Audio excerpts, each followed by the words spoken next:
Well, good evening. Thank you. Mr. Muir, always count on you. Today is February 19th, 2024. Today is President's Day. And so we're celebrating President's Day today, remembering our first president, George Washington. Now, don't start. Jim, you went to school with George Washington, didn't you? I told Mike Caskey I was going to mess with Jim tonight, so as soon as I say George Washington, he knows something's coming. Anyway, welcome to our county commission meeting. We are honored that you're here with us.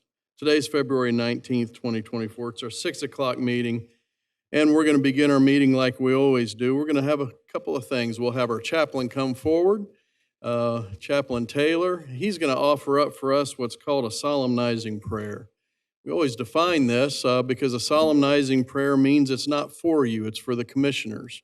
And so we think enough of prayer that we ask our chaplain to come forward and ask for wisdom for us, because even with all of us together, sometimes we're not smart enough to come up with the right answers, right? So we ask for wisdom as we make decisions on behalf of the county. So commissioners, after that, we'll have a pledge. But if you'll join me, we'll get started, okay? Commissioners,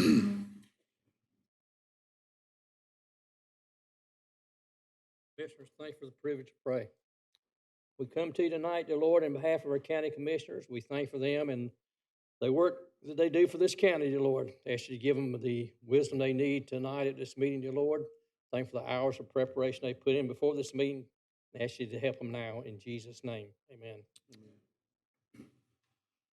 I pledge allegiance to the flag of the United States of America and to the republic for which it stands, one nation, under God, indivisible, with liberty and justice for all.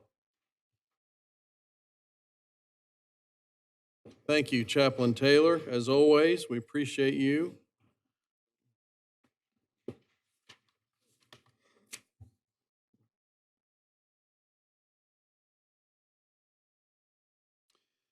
So I don't think we have any additions, but we do?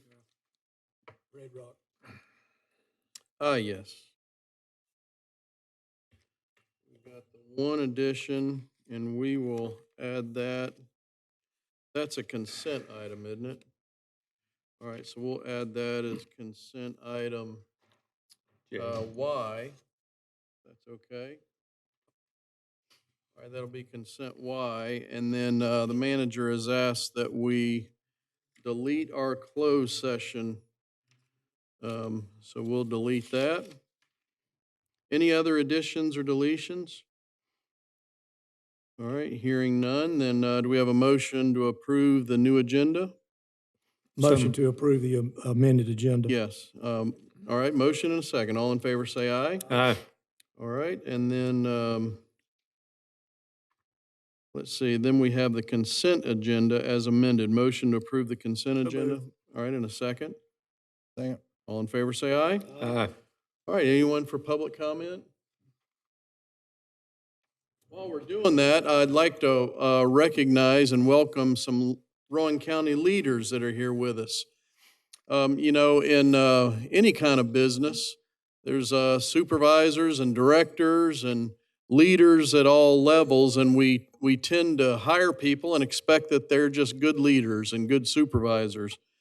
And so Aaron Church, our county managers, decided to make sure to assure that. He wanted to put our directors and leaders through leadership training, and so he's doing that. And so one of the requirements Aaron has is they have to come sit through some of these meetings with us.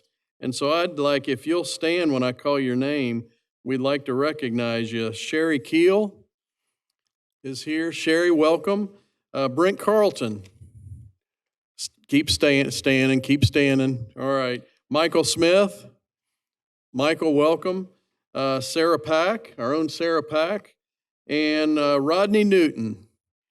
Well, would you guys give these folks a round of applause? We appreciate y'all coming, and we hope that the investment of time that Aaron and others are spending is worth your time, and we know it'll be worth ours because we expect that you'll be better leaders for this. Do we have no one to speak? Okay. All right, then we will move on, and we'll begin with our regular agenda. And we're going to start with Charters of Freedom presentation. Ron Lewis, is Ron here? Hello, Ron, welcome. We're glad you're here. May I pass out? Please, yes, sir. Uh-huh.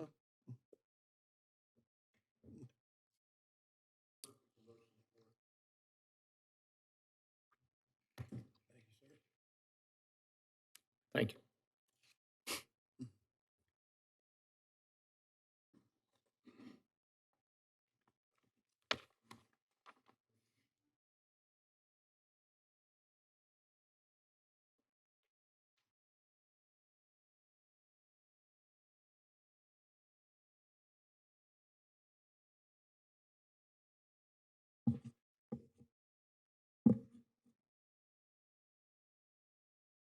Okay. Mr. Chairman, Commissioners, it's an honor and a privilege to be with you tonight. I'm an old county manager, and I actually enjoy these meetings. I like to see how counties across North Carolina today are functioning. And then I can get in my car and go home, and I don't have any I don't have any headaches from from the meeting. Well, if you'll leave us your cell phone number, we'll keep you dialed in. But thank you for having us. We very much appreciate the opportunity to be here. Foundation Forward is a nonprofit that we stood up about 10 years ago. We built the first Charters of Freedom in Morganton at the historic Burke County Courthouse. And Vance Patterson, our founder, and his wife, Mary Jo, enjoyed that first one so much that they knew that we were going to be spending a lot of money. So we stood up a 501c3, and it's been in effect now for 10 years. To this date, we have spent zero public dollars. Everything has been private donations. That is changing in 24 because with the help of your senator and our senator, we got an appropriation in the state budget. We have built 30 and dedicated 30 across North Carolina. We're up to 55 now nationwide. We're as far north as Alaska, as far west as Nevada, and in 11 different states besides North Carolina. Our original business plan called for us to build out North Carolina first, then move into the 46 counties of South Carolina. And at that point in time, we would move across the country. Unfortunately, or perhaps fortunately, people across the country begin to learn what we do. And we were asked to come to other parts of the country to build the Charters of Freedom. This spring, we'll be building in the Reagan Library in California. That, as far as I'm concerned, we have reached the pinnacle. We're also talking to the Jimmy Carter Library in Georgia to build there. As you can see from the slide, we're non-political. We work with both sides and are proud of a good working relationship that we have with both sides of the aisle, which led to this recent state funding. Now, my senator, Warren Daniel, gave me a handwritten list of counties that he wanted us to target. And one of those is Rowan County. That means to me, I haven't asked Warren directly, Senator Daniel directly, but my guess is that your senator helped him get our funding through the General Assembly. That funding will help us build 20 this coming year in North Carolina. We would very much like for Rowan County to be in that group of 20.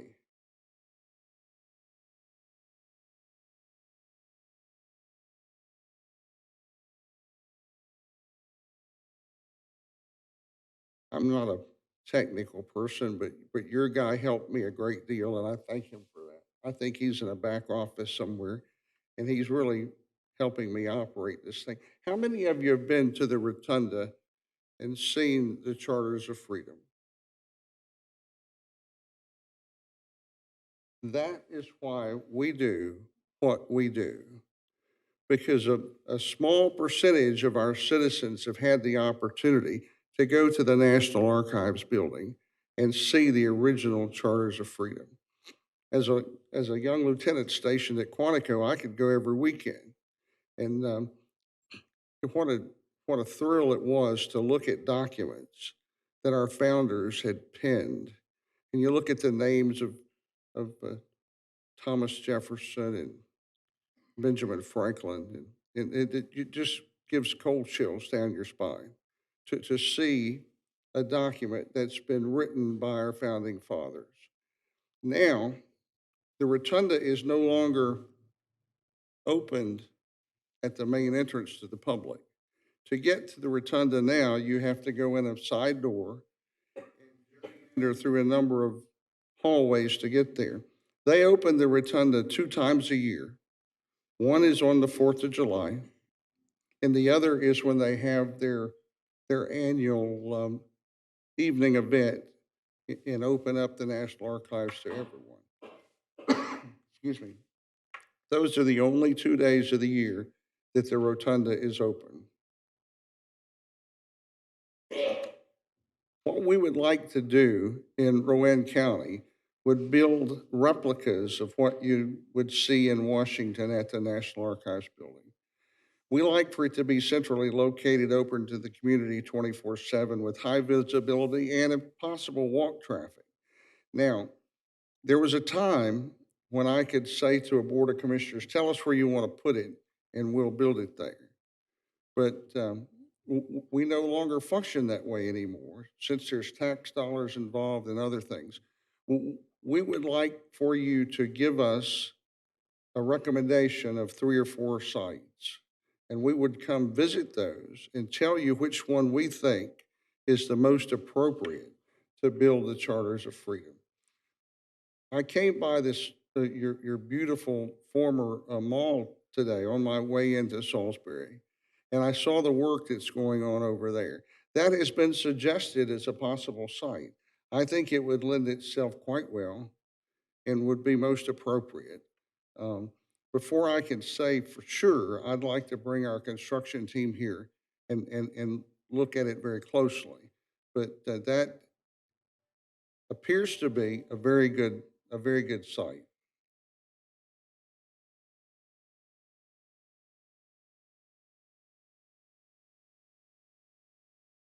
See, I'm going backwards again.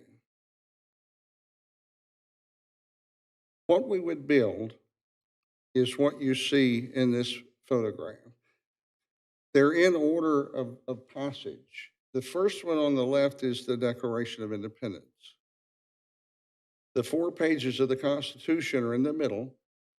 The original proposed Bill of Rights is just to the right of the Constitution. And we have added a 4th pedestal that we're quite proud of. I was making a presentation like this in Monroe, North Carolina, a couple of years ago. And I thought it was going to be a fun day because I was going home. I had been the county manager in Union County, and I knew most of the people that were involved in the meeting. And there was a young African American sitting about where Mr. Pierce is. And he said to me when we finished, he said, Mr. Lewis, you did a great job on your presentation, but you didn't do anything for me. And I took a step back and tried to hear what he was saying and take it in as he was trying to help me. Went back to Morganton, sat down around the table with all of our staff, and I said, we have a problem. There's a segment of our population, a very important segment of our population, that doesn't think we have recognized them. our founder took note of what we said that day, and he came back about a month later and proposed that we build a fourth pedestal that we now call the Civil Rights Amendments. It's the 13th, 14th, 15th, 19th, and 24th Amendments, which makes all of us the same, regardless of your gender or the color of your skin. Underneath our Constitution, we are all equal and the same. When Thomas Jefferson and Madison went to Philadelphia to craft the Constitution, they took with them something called the Virginia Papers. Now, in the Virginia Papers, slavery was abolished. Well, they didn't get to Philadelphia very long until they realized that they didn't have the votes to do that. But language was placed in the Constitution that allowed it to be modified and changed as society changed, as our country changed. And we now have the amendments to the Constitution. Now, about 6 months later, Dr. Streeter and I went back to Monroe and made a similar presentation. And I made a proposal to them to gift them the Civil Rights Amendments. The young African American that was so vocal to me the first time when I presented the Civil Rights Amendments had tears running down his cheeks because we had listened to what he said and we had acted upon it. But that's what we propose to build here at in Rowan County at no cost to the county. It will be paid for by our organization and the state-funded money that your senator helped us get. So it'll be a total gift. Now, that doesn't mean that you might not want to enhance it a little. If you want to build sidewalks or have flagpoles or any kind of enhancements, that would certainly be the county's responsibility.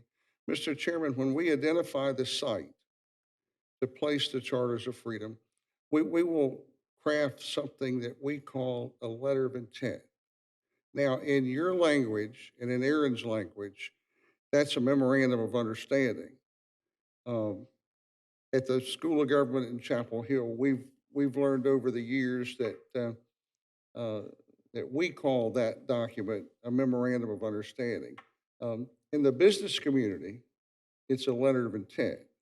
So we will execute for our signature and assuming your signature, Mr. Chairman, a letter of intent that will spell out everything that we will do and what your responsibilities would be. But I look forward to building the Charters of Freedom in your beautiful county. And we'll have a fun day on Dedication Day when we dedicate the Charters of Freedom to the school kids and the leaders and the future leaders of Rowan County. And they'll know that, we have something called a Declaration of Independence. We have another document that's only 4 pages called the Constitution.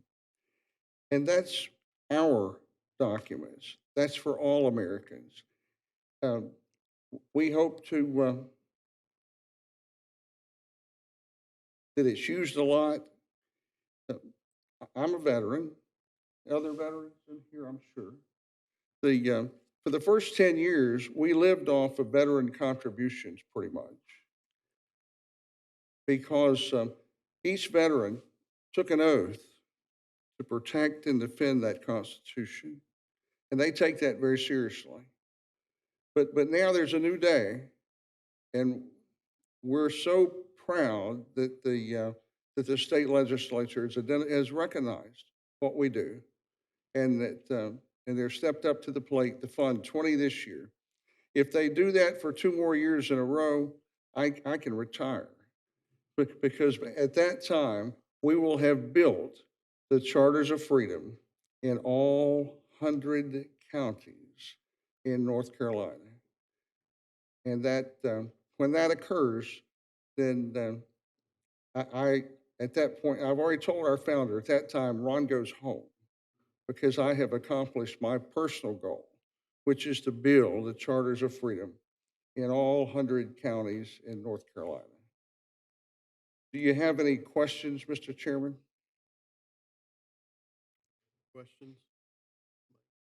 Well, I guess for our process, this is probably something that would go up after the mall is completed, if that's the spot that you're able to build it at.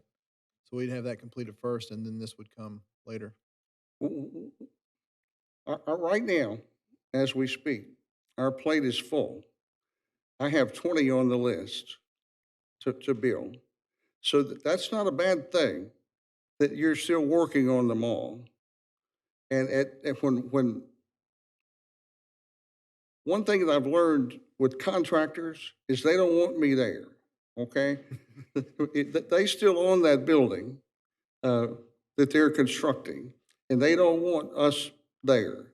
So what we would do, if that is the selected site, Mr. Commissioner, if that's the site, then when they finish and they turn it over to the county officially, they're finished, and then we'll come in and build the charters of freedom. All right. Did I answer your question? Yes, you did, yes. Tomorrow, in fact, I'll be in a county in eastern North Carolina that is in the very same process that you're in. They built a new courthouse. It's Northampton County. Northampton is in the middle of nowhere in eastern North Carolina, but it's a rich farmland with 1,000-acre fields, and it's a beautiful, beautiful place. But we waited 2 years for them to finish their new courthouse. This month, it's being turned over to the county, and we'll be building the charters of freedom there at the new courthouse. But Well, good, yeah, not, and I'll say, first of all, I appreciate what you do, and, we've met a few times over the years at different, county commission, meetings and things. yeah, So I this- I work those shows, and I work you hard, don't I? When you're Yeah. there.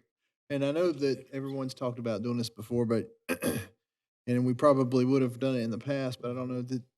Seems like the timing is perfect now for us with the new place, and we've got veteran services there, and we've got our flag pole's going to be built in the area that we've talked about. So I think, God lines up things when He wants them done. So I think we're in a good place. This is a good organization, and our kids need to see these things and know these things exist. So thank you. Our philosophy is that we come into the county when it's right for you. Because that's a win-win-win for everybody. If it's not the right time, right now, there's 67 other counties that I can go to. But we want to put Rowan on the list to be built at some point in time. Mr. Manager, do we need to take any action tonight? It'd be okay if the board wanted to, say that you agree to have the Charters of Freedom here. Okay. All right, Mike, would you like to make a motion? Yeah, I move that we allow the Charters of Freedom to build their monuments here in Rowan County. All right, we have a second? Second. All right, any discussion? All in favor, say aye. Aye. Thank you so much, and Mike, thanks for pursuing this. We're glad you're here, and we look forward to not only being on the list, but being a showcase for these documents. It's a great time. Can I say a couple more things, and I'll be out of your hair and be gone?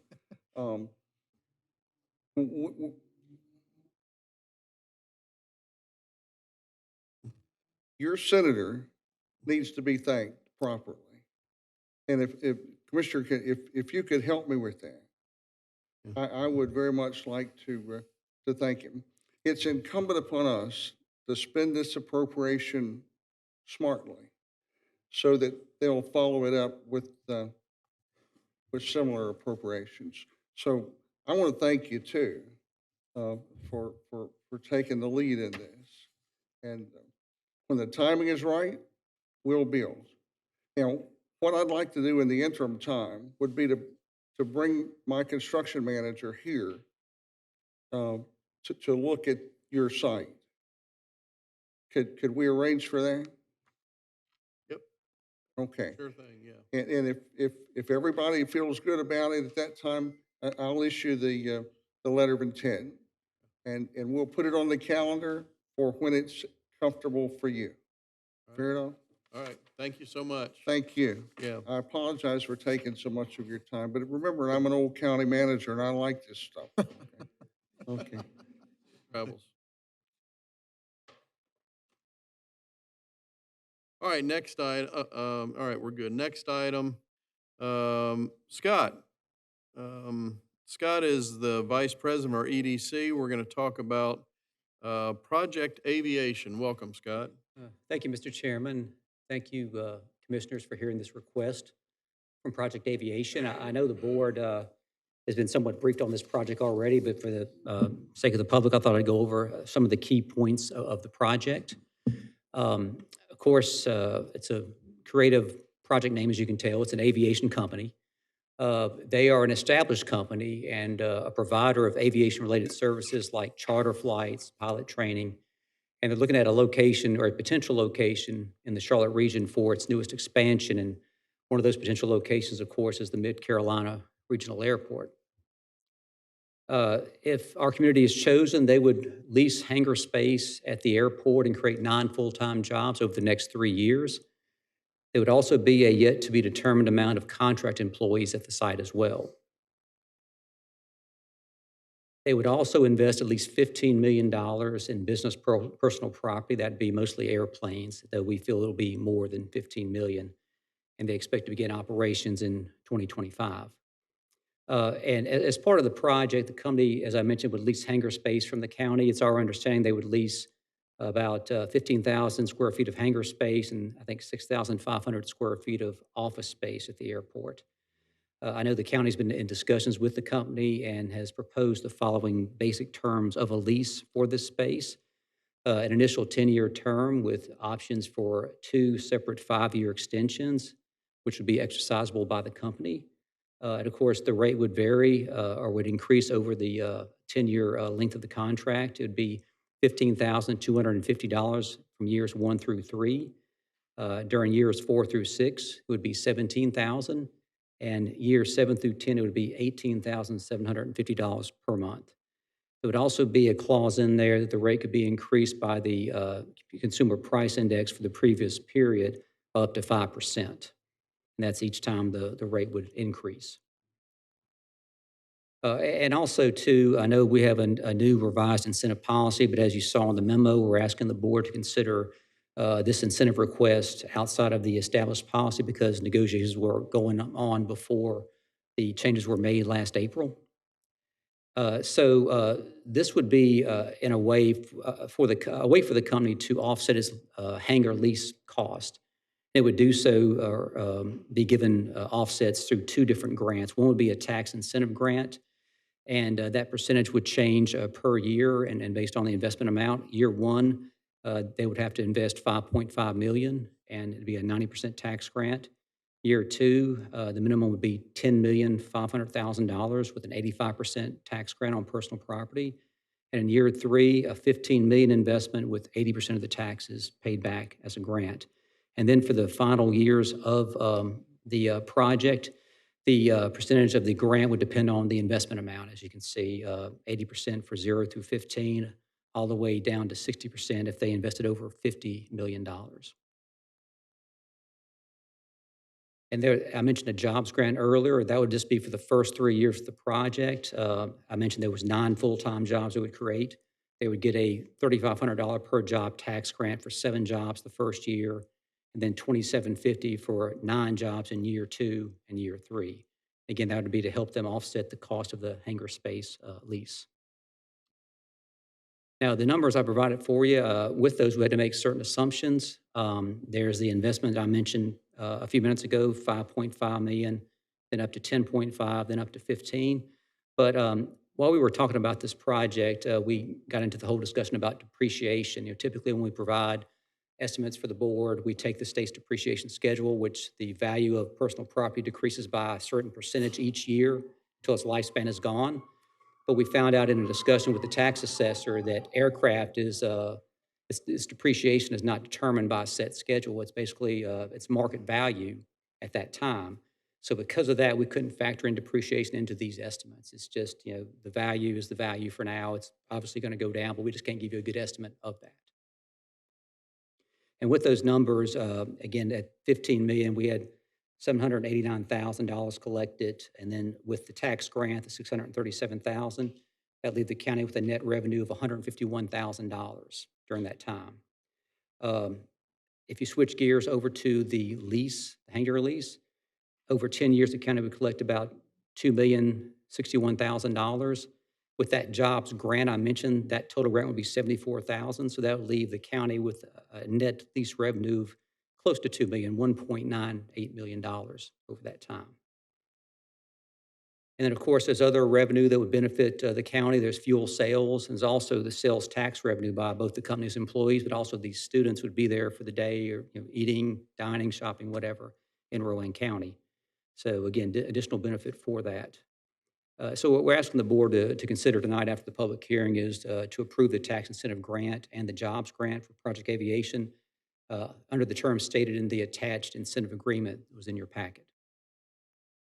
And just to summarize, it'd be at least $15 million of new investment in the county, 9 full-time jobs, about $151,000 of net tax revenue, and about $2 million of lease revenue to the county over 10 years.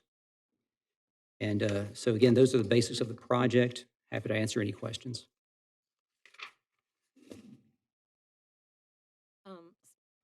Scott, I don't know if we've heard anywhere in the information about with the jobs that are being created, what the average income for those folks will be. We don't have anything at this point. We were told in an initial meeting, though, that depending on the industry or the type of job, obviously you're talking about pilots and things like that. But I think the mechanics, I think it was our understanding well over the county average, which is like $52,000. But that's all the information we have at this time. So. Are we allowed to talk about the company? Yes, we are. I mean, We can Mr. name- Dees, that was my understanding too, right? They're okay with it at this point. Yeah. We can name the company. Yes, sir. So I just want to take a minute. This seems like a pretty aggressive swing that the county's taken at this, and I want you to really understand why. And Commissioner Pierce can jump in here as well. If you look at Rowan County Airport, everything really on the airport it is on the east side of the runway. And so we've only got a few spots left. When I say spots, I mean for hangars. Our airport is almost full. And so a project that we started here a couple years ago, one will be for a corporate hangar, which Arrowwood Aviation will be occupying that corporate hangar there at the corner of Airport Road and, it's there on Airport Road. The importance of Arrowwood to us is beyond $50 million of investment and 9 jobs.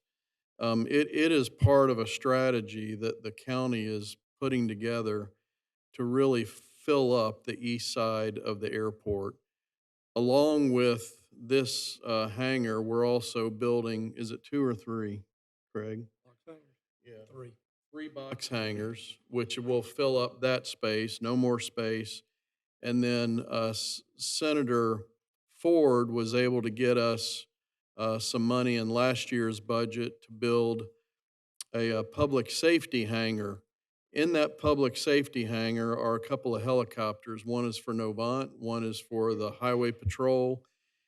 And if you know anything about corporate aircraft, jets and whatnot, they don't like to be mixed with helicopters because helicopters take off and they stir up the dust and the gravel, and that's not good for jets. So we'll be moving those folks out of what we call corporate row and clear across to the north end of the airport.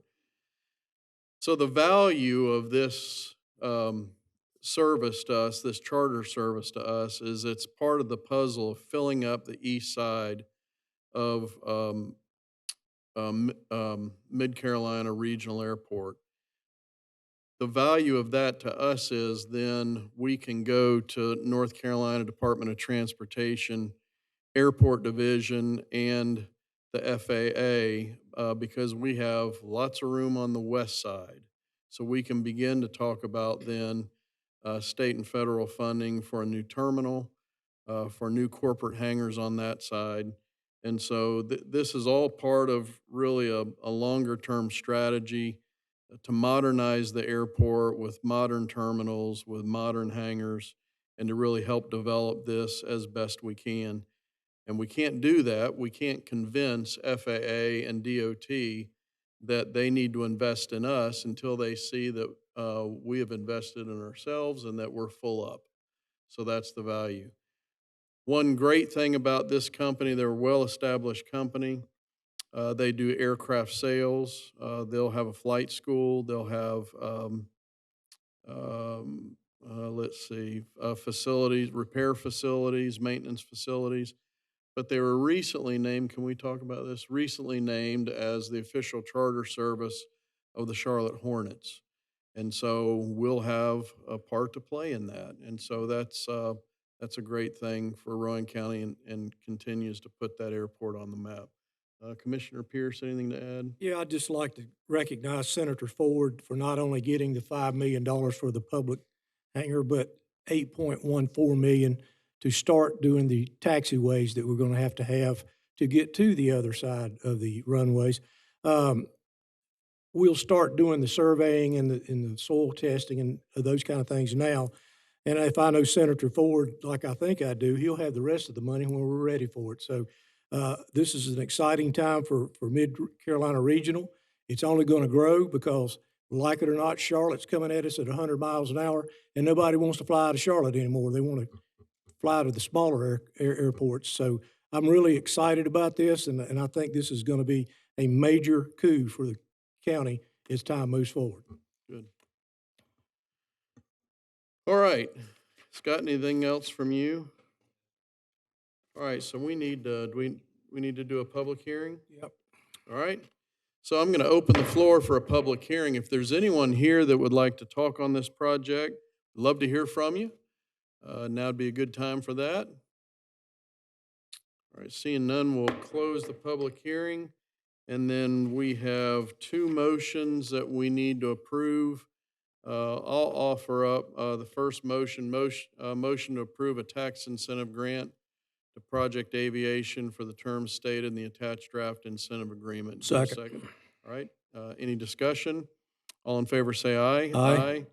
Commissioner Pierce, will you offer up the second? Sure. Make a motion for the jobs grant Project Aviation for the terms stated in the attached draft incentive agreement. All right, do we have a second? Second. All right, all in favor say aye. Aye. All right, Scott, thank you. Tell them we said welcome. Look forward to them. All right, Mr. Muir, legislative hearing ZTA 04-23 Motorsports Racing Complex Text. Welcome. Thank you.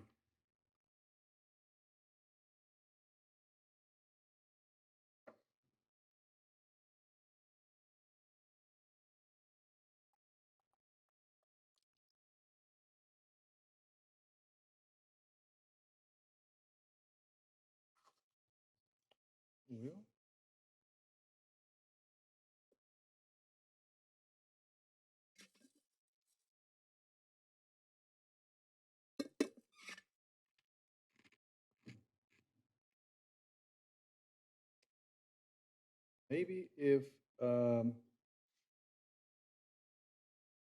Well, thank you. So this is the legislative hearing for ZTA 04-23. It was submitted on behalf of the owners of the Mooresville Drag Strip, due in part to the current special use permitting process is somewhat prohibitive for expansion. There's a couple of requirements in there that don't lend themselves to consideration. And so the owners or the current owners of the Mooresville drag strip submitted a text amendment. Committee A of the Planning Board, as well as the Planning Board, recommends the text that we're going to talk about tonight. And as it evolved, it now contains a couple definitions and some conditional district standards for establishing a motorsports racing complex. And I'll be brief, but I'm going to try to hit the highlights of the amendments as they are proposed.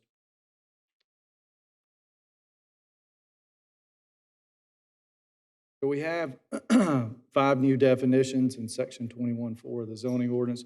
The first is the existing definition of a go-kart. The definition was modified so that it doesn't exactly pertain to the quarter midgets. And this definition, when it was developed back in the early 2000s, was designed to address the Quarter Midget Association. We've eliminated the maximum height and length of the vehicle so that now it's more just the generic term of what a go-kart is. And so we'll talk about that a little bit later. And so then from there, we have 4 new terms, the first of which is the Motorsports Racing Complex. The key in this particular item that I would have you remember is that it contains more than one type of racing activity track. It's not just one facility. Then we go on to define what a racing activity track is. It's a broad term, but it encompasses a number of different tracks. It can be paved, it can be dirt, it can be strip, or it can be a track. It also includes different types of vehicles that may use that. A traffic impact analysis as well as vehicle trip. I think you've heard as a commission before, but there's never been a definition in the zoning ordinance. So we've defined those terms as well because they will be used in the standards that we're going to discuss. These all find themselves in the conditional districts. If you guys remember, conditional districts are a legislative process that involves a site plan and conditions of that type. It's not a special use permit. There's no attorneys, there's no engineers, there's no sworn testimony. These are legislative rezonings that come before you. And I think most people, including staff, the board, and the public, are more comfortable with this approach because it doesn't create that finding of fact in every case that the board has to make or an applicant has to overcome or an opposition has to overcome. So anyway, let's talk about what the 12 different standards are that the planning board has developed. The first is talking about the uses that are allowed. I mentioned this in the definition, but a complex is intended to accommodate a variety of racing types and related activities at a site plan designed for such activities. Racing on different track types is the primary function of the complex, but other ancillary uses that are permitted or permitted with special requirements in the manufacturing, retail, and service sector categories in the CBI district may be appropriate. And what this really means is that if a site plan comes to the board, you would expect to see the track or 2 tracks or 3 tracks. But what we also encourage them is to have some retail. They're going to want souvenir shops, T-shirts, other things. They could have a restaurant. They could even have some repair shops. But these things are all inherent or intended to be part of the complex design.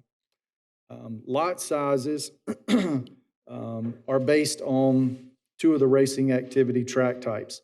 So we've broken these down into tiered groupings. Tier 1 are a motor speedway and a drag strip. Both of them would require a minimum of 50 acres. Go-karts, motorcycles, ATV, or other non-motorized or other motorized are 20 acres. And then bicycles and whatever else could be a 10-acre site. What we've done, and this is included on second page, but when a Tier 1 racing activity track is combined with a Tier 2, they can reduce their lot size by 50%. So for instance, a motor speedway and an ATV track have a minimum lot size of 60 acres. So we see that we've blended a 1 and a 2, and that gives them 60 acres. If they put another type 2 facility with that, that would be 70 acres. The however to this is that If you've got tier 2 or tier 3 facilities on the same complex, they don't get that 50% reduction. So if you've got a go-kart and a motorcycle and an ATV track, you've got 40 acres. If you've got a speedway and a drag strip, you've got 100 acres. That's specified in the text, the ordinance here. I tried to summarize it, but that's generally what that says. Location, the complex has to have frontage on a state-maintained road, obtain a commercial driveway permit. If they can't or don't, they could build an internal road that gets them access that's built and designed to those secondary road standards. We talked about this a minute ago, but traffic, when trips generated by the complex exceed 3,000 trips per day, then they would produce a TIA for review. That has to be submitted with their application. It's not one of those things that they come to the planning board and say, well, we think this, or we anticipate that. The public's telling us one thing, staff comes up with a number.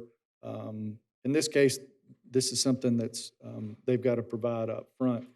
If they're between 1,000 and 3,000 trips, DOT is doing something a little different these days. We'll work with them on the type of engineering analysis that accounts for access, operations, and the conditions that they bring to the road network. So that would be a requirement. Who came up with those numbers? Was that DOT? That's a DOT standard, yeah. Right now, if you generate more than 3,000 trips, you're going to provide a TIA to them. The 1,000 to 3,000 is something a little bit different. I think they're calling it a technical memorandum. And it doesn't go to the nth degree that a TIA would, but it tells you where the traffic's coming from, where it's going to go, any turn lanes or any stops, things like that that may be warranted. It's a little bit quicker process for the applicant and for DOT to review. But nonetheless, those recommendations are going to be included in a staff report that would come to this board, and you can consider them with the application that's presented to you. Lighting is required to be placed throughout the complex that provides it for the parking areas and those at public assembly, but generally positioned in a manner that doesn't spill onto adjoining properties. Setbacks really have two different standards. The tracks and the stands are set back 300 feet from side and rear property lines when they adjoin a residential zoning classification. That's very similar to what's in the ordinance now if it were a special use. However, they may be reduced to 200 feet when they're adjoining a non-residential district like CBI or industrial. They go from 300 to 200 feet. Okay. Security fencing is 6 feet in height, installed along the perimeter of the complex. Buffering is a similar standard as to the setbacks. The type B, which is the 80-foot buffer, and the larger screening trees are required when it adjoins a residential category group, but when it adjoins a a non-residential category, it would be 20 feet buffer, okay? The hours of operation, and this applies to racing, training, or testing between 8 a.m. and midnight, Monday through Saturday, and 12 p.m. and 9 p.m. Here's the caveat to that. Extensions beyond these cutoff times are authorized when there are weather, mechanical, or safety-related delays or a nationally recognized sanctioned body event. We don't allow them to have Tier 2 racing activities, and these are the go-kart, motorcycle, and ATV occurring when there's a Tier 1 activity, and those are the dragway, drag strip, or the speedway, okay? So with all of these specifics in here, why can't we put in some type of hours of operations when it does abut a residential community?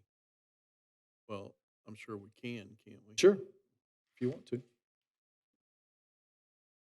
I mean, The only sort of problem with that or to that is if you've got that mixed zoning, if you've got CBI on one side, RA to the east or south or west, you know, when you've got it mixed, the noise is noise.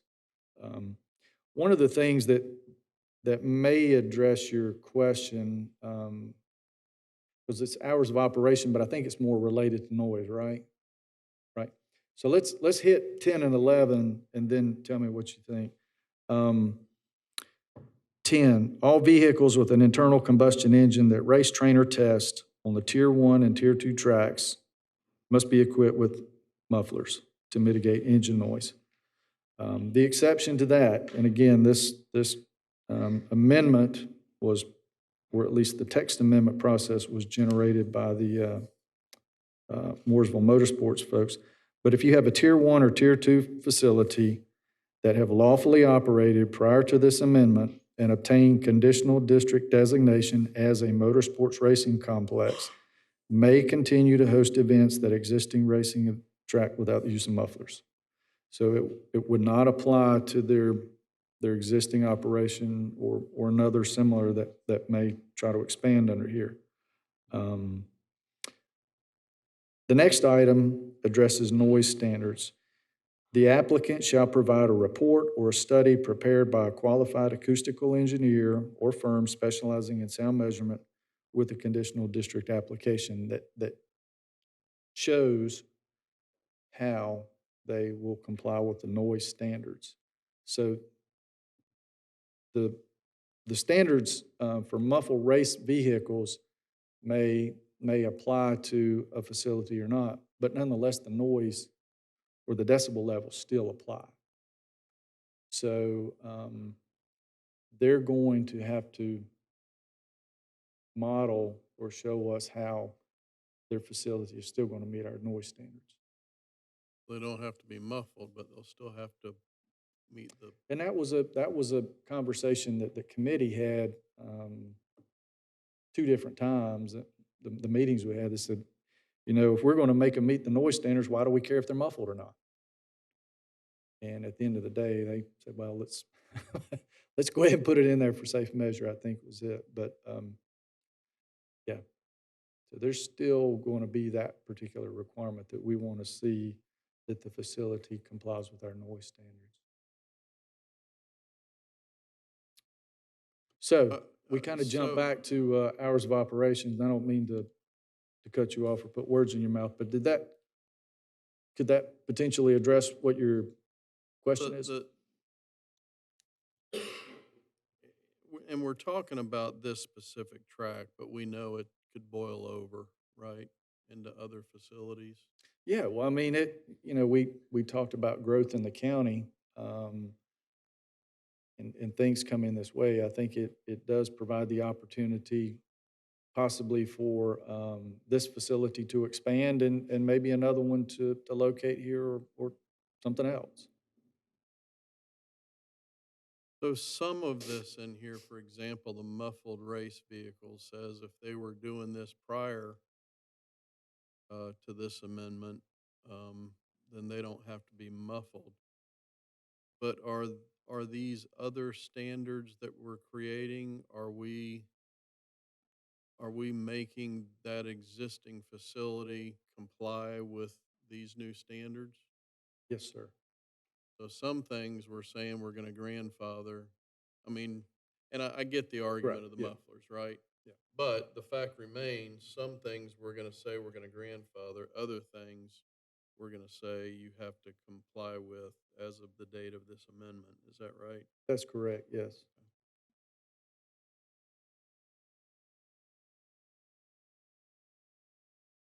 Okay, I'm totally naive in this whole area. So when you say a motor speedway, are we talking about like the big track down in Concord, the Charlotte Motor Speedway? Good. I would assume that would be a motor speedway, yes. Okay, thanks. And but it could be a dirt track. Um, we didn't define the size of it, just the activity, what it is. Whether it's a quarter mile, eighth of a mile, or a mile. That's going to be a speedway. It's going to be the type of vehicle that races on the track. If it's not a go-kart, it's going to be the next one up. It's going to be a motor speedway. In this specific, is, I don't see a, map. And I Well, don't know. Well, the reason why it's, there's no application. This is just text, that if it is adopted, I think it's likely that you will see, an application forthcoming that will include a map, a narrative, site plan, buffering, screening, the things that we're talking about here, will show up in an application to you, whether it be a TIA, a technical memorandum. We'll go through the staff report and it'll be 1 through 12. These are the standards that we adopted, and these are the things that we have to meet. And we're going to tell you, in our opinion, does it comply or doesn't it comply? But I think from experience that we like to work with the applicant, try to get them to meet all the standards so that when you're reviewing it, you have a complete application to consider. And then we get back to that legislative aspect of, do you think the conditional district is warranted for this particular use? So this is just the law, if you will, as it applies to land use and how a county citizen or applicant, whoever would choose to, they choose to develop the site, these are going to be the standards. Well, in the first paragraph of our narrative, it says, submitted on behalf of the owners of Mooresville Motorsports Complex. So again, we know that they have some plans and they'd like to expand. I think we're aware of that. Sure, They've yeah. been wanting to do that. That's been out there. I am still, my biggest concern is I've been to that complex or to the outskirts of it, but I've not ridden a helicopter over it or had a drone fly over it, and so I don't know what is around it. And my biggest concern, once again, we had this issue come up with another motorsports complex, and we were talking about hours of 10 o'clock Monday through Friday, and now we would be voting into ordinance that they can now go 2 hours later. Am I right by that? You're correct. Yeah. But I would also tell you that every racing related in Rowan County, with the exception of the Quarter Midget Association, is generally considered a non-conforming use. And what that means is that they have no standard, there's no regulation applied to them at all. And so when we talk about 10 o'clock for the one that you remember,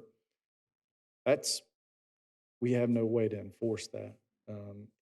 If a facility came in and was subject to this standard, then we do have a standard that we can enforce.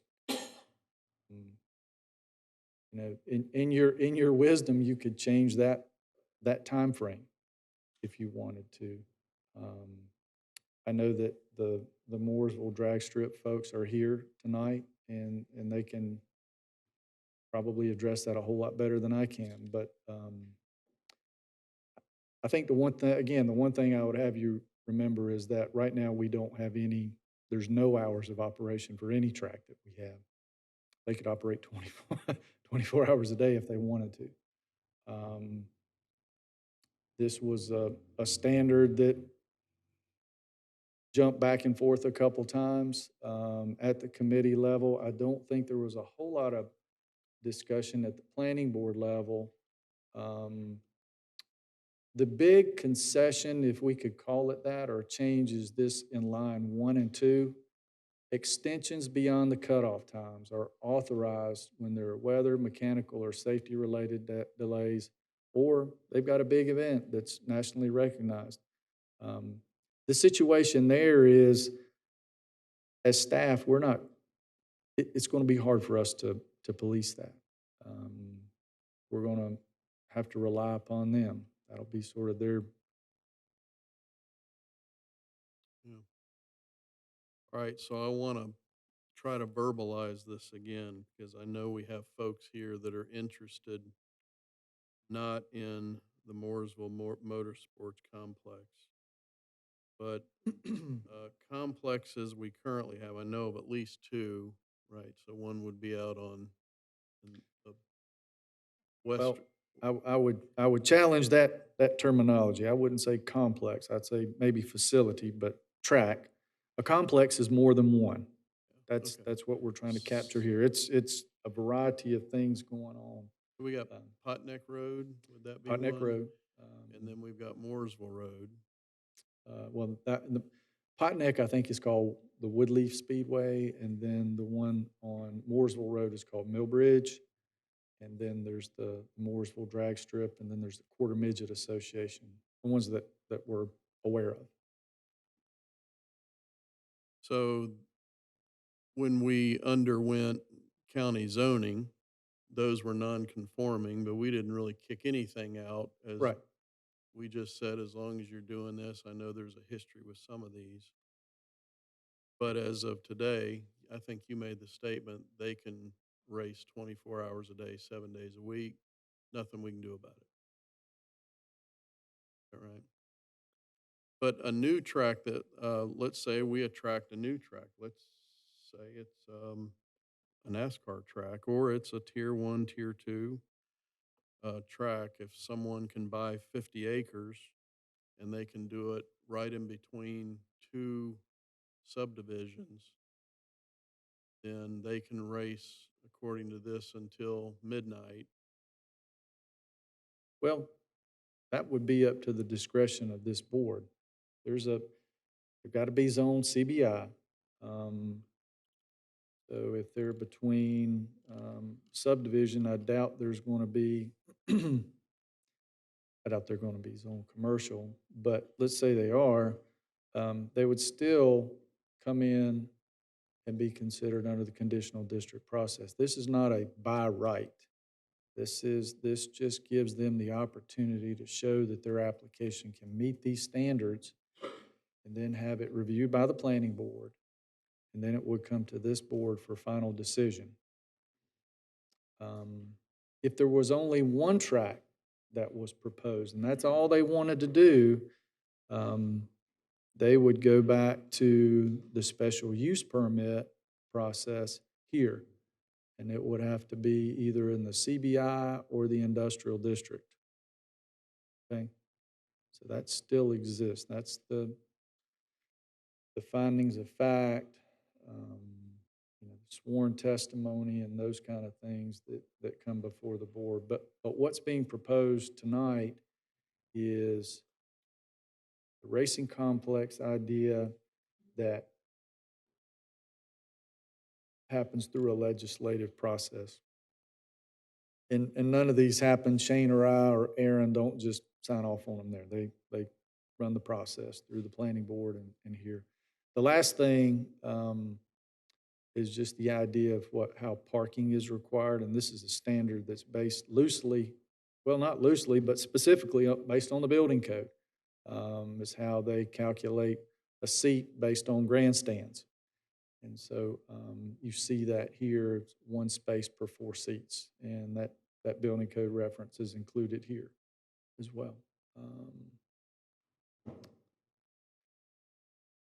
And I touched on this real briefly, but we'll go back to it just for kind of through the order of operations of things from beginning to end. We've done the definitions, done the specific standards, and now the table of uses. And again, this is a specific use, motorsports racing complex. The only opportunity that they would have as currently proposed is a conditional district in the CBI district. So,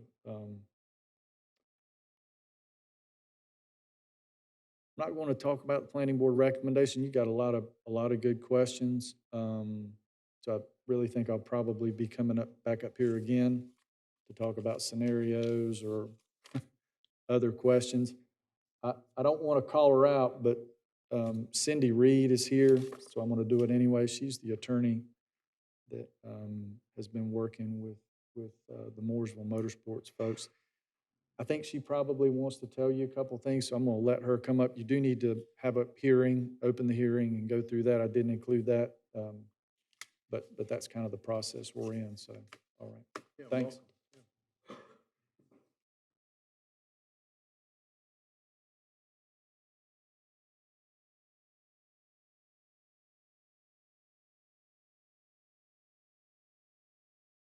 Thank you, Commissioners. My name is Cindy Reed. I'm with the Irvin Law Group in Cornelius. And so thank you for having us here. And I want to start by just saying a big thanks to planning staff, especially Ed, who has worked with us for months and months to get the text amendment to a point where we think that it's worthy of consideration. I also want to thank the planning board members, especially Committee A, which was Carla Foster, Mike Julian, and Bill William Yost. They worked with us many, many hours to try to address every subject that we thought would be of concern to the commissioners, noise, traffic, anything that would be of concern. So we've worked a lot on this, and I really appreciate the help. And I just wanted to point out that this is just a text amendment. When the Mooresville Motorsports Speedway comes back to you, it will be through a conditional rezoning. And through that conditional process, if, for example, the hours, if you're concerned about the hours, then that's a discussion. And you can put as a condition of your approval, you can limit the hours. So I just wanted to point that out. And I also want to point out that this text amendment, I think Ed already touched base on this, it's placing some limitations on the motorsports complex that are not there now. And it also has very limited applications because you've got to have at least 60 acres. So that limits it. It has to be in a CBI district, and it has to come back to you for rezoning approval. And so that I just wanted to point out all of that to you. And I also have some folks here with me tonight, the new owners, that would be happy to answer any questions that you might have. But again, we'll have the opportunity to also address all those questions that you may have through the conditional zoning process. Questions for Ms. Reed? All right, thank you. Thank you. All right, so we're going to open the floor for discussion for a public hearing. And I know I've got one person that has signed up, Pat Blyde. So Pat, there you are. You're hiding. How are you, Pat? Good, thank you for coming. Yes, thank you, Chairman Eds and Commissioners, for giving us an opportunity to speak. We realize that this is in regard to the Mooresville complex. However, we and some of the neighbors that are here are concerned because we're involved with the concerned neighbors of the Millbridge Speedway, as you know.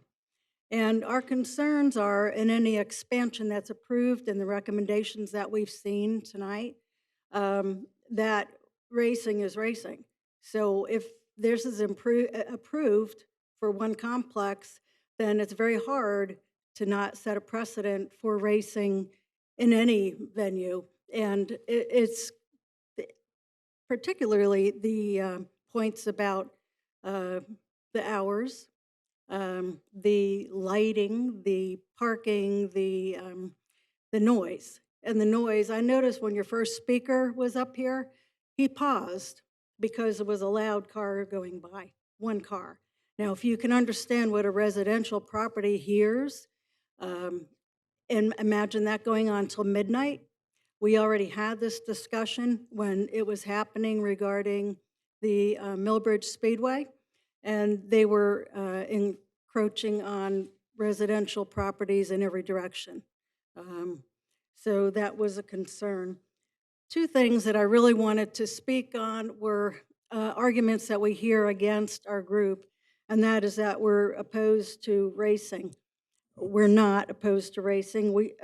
My husband and I, moved to the area. We landed in Mooresville, Race City, North Carolina, and that was not a concern. We've been involved in racing in some form for many years. My husband, all of his adult years in boat racing. Um, but boat racing has strict rules and cutoff times. Even if there's weather or mechanical issues, they still follow the rules. If they can't complete the race that day, it's got to be completed the next morning or at another scheduled date. Um, and they're not in anybody's backyard, or we could be if we were on a lake. But in particular, that when that does occur and the race cutoff time is 5 p.m., they cut the race off at 5 p.m. No race course in that kind of racing is in someone's backyard or infringes on their noise, or it would not be permitted or sanctioned by the sanctioning body. So no, we're not opposed to racing, but it's one of those things, not in my backyard, as they say. Second, we've heard, well, you moved there knowing, and you bought a property there, knowing that there was a speedway or a raceway. Well, for many residential properties around Mooresville track, they go back quite some time. And I know in Millbridge, we had a meeting with their attorneys when they were trying to do a similar expansion, I know on a smaller scale, but it was an expansion in any event at a non-conforming use. And we probably had 50 people show up, and we took a kind of a poll to see when people bought their property. And the average length of time was in excess of 20 years.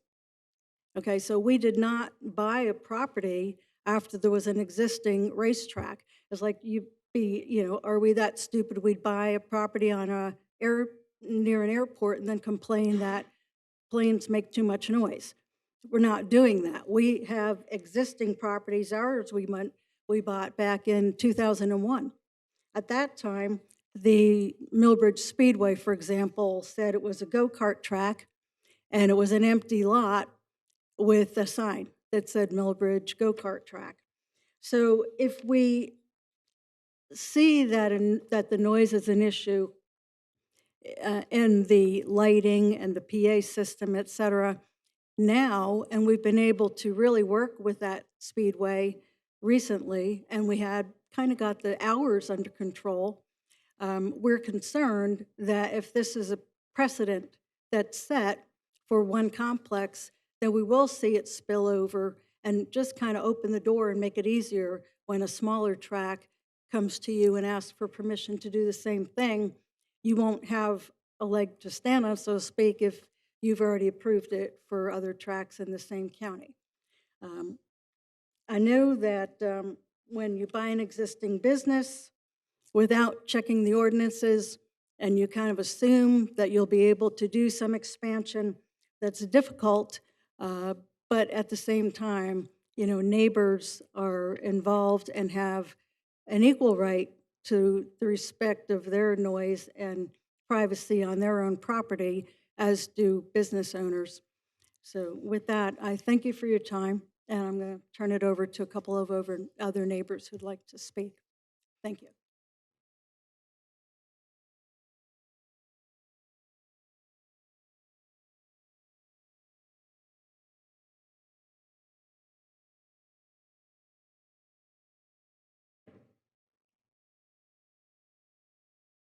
Hi, my name is Jackie Shaw, and I own 20 acres of land at 6328 and 6330 Mooresville Road in the western part of Rowan County. I've suffered greatly at the hands of several owners and managers of the Millbridge speedway over the past 30 years. Various owners and operators of the property just one lot away from my property have abused the land and the neighborhood in different ways over the years. We have had motorcycles racing there as well as so-called go-karts. It's not the go-kart you're thinking when you were a kid. There has been little or no oversight from the county during many of those years, and the quality of our life in our area has deteriorated. The current owners of the Millbridge Speedway fell into noncompliance last year at about this time, and the nearby property owners were given an opportunity to bring our concerns about the excruciating noise, lights, and traffic caused by the unregulated operations of the Speedway to this commission. We were advised by you commissioners to work together with the Speedway to come up with some solutions regarding the operations of the track. So we formed a little group. About 50 neighbors met with the track owners and their attorney last May. We were given assurances that the track would try to be better neighbors. They planned to stop their races by 10 p.m., which they mostly did. They said that they would list their race dates on a website so that neighbors could plan around those race weekends, because it's nearly impossible to be in your yard or on your porch. And some people like to plan to have dinner on their porch. So the noise reverberates for several miles around the countryside. The most important promise they made to the neighborhood was that they would test several different mufflers and eventually require their racers to use mufflers on their vehicles. Well, that all sounded good, but the owners of the track removed the structures that they had on their property that were in violation of zoning or whatever, which is why we all ended up here last year. So they just took them down and got rid of them. So they no longer need to have any approval from you all or from us neighbors. So they haven't started using mufflers. As far as we can tell, they haven't tested them. Several vehicles are already renting their track and testing, getting ready for the spring season, which is just about to start. And it is so loud with just one going round and round and round. Me sitting in my office can hardly hear, but if I go out in the parking lot and try to speak to a customer, it's impossible. That's with one of them running around. But they don't care now because they don't have to please you all because they took down their little buildings that were in violation. Okay, so now the reason I'm here tonight about Mooresville Speedway is because what I saw from the application is an out-of-county business coming to Rowan County via their out-of-county law firm. And they're asking Rowan County to create a completely new zoning type to fit their needs. And it's obvious to me from reading the proposed amendments to our ordinances that they have no intention of being a good neighbor or of protecting the property values or the quality of life of the homes or the businesses around them. Now, yes, they're zoned some kind of business thing, different from us out in the country. But I have a business right next to the Millbridge Speedway. I can't imagine if I had a business in the Mooresville Business Park and somebody could come in there and race from 8 in the morning until midnight, 6 days a week, and I would get a big break on Sunday. They couldn't start till 9, and they'd have to end by 6. So if I'm there trying to solve my big financial problems at my business and I'm tearing my hair out anyway, and then I got this mess going on 7 days a week, I just don't see how that's going to benefit Rowan County or the adjacent business owners or the adjacent property owners. I just skipped all out of my notes, but the hours of operation show me right there the intent. Screw you is what they're saying to us. They want to make money. Look at paragraph 10. Mufflers are required except at tracks that have lawfully operated prior to this amendment. So they're going to require mufflers, but they're not because they've been lawfully operating at that place. They can continue to, any tracks that are so-called grandfathered in, they can continue to host racing events without the use of mufflers. If these changes to the ordinance are only being made for the benefit of Mooresville Speedway, then why on earth is this exception included? It sounds like Millbridge Speedway is right there hoping to get in on this. Land might be grandfathered in, but these go-karts and these vehicles are not. They're updated constantly. Why can't, they don't have to be grandfathered in. They could just get a muffler. Okay, I was looking at the memo to Chairman Ed's, written by Ed, the planning director, and the paragraph entitled Content. You know, that was confusing to me.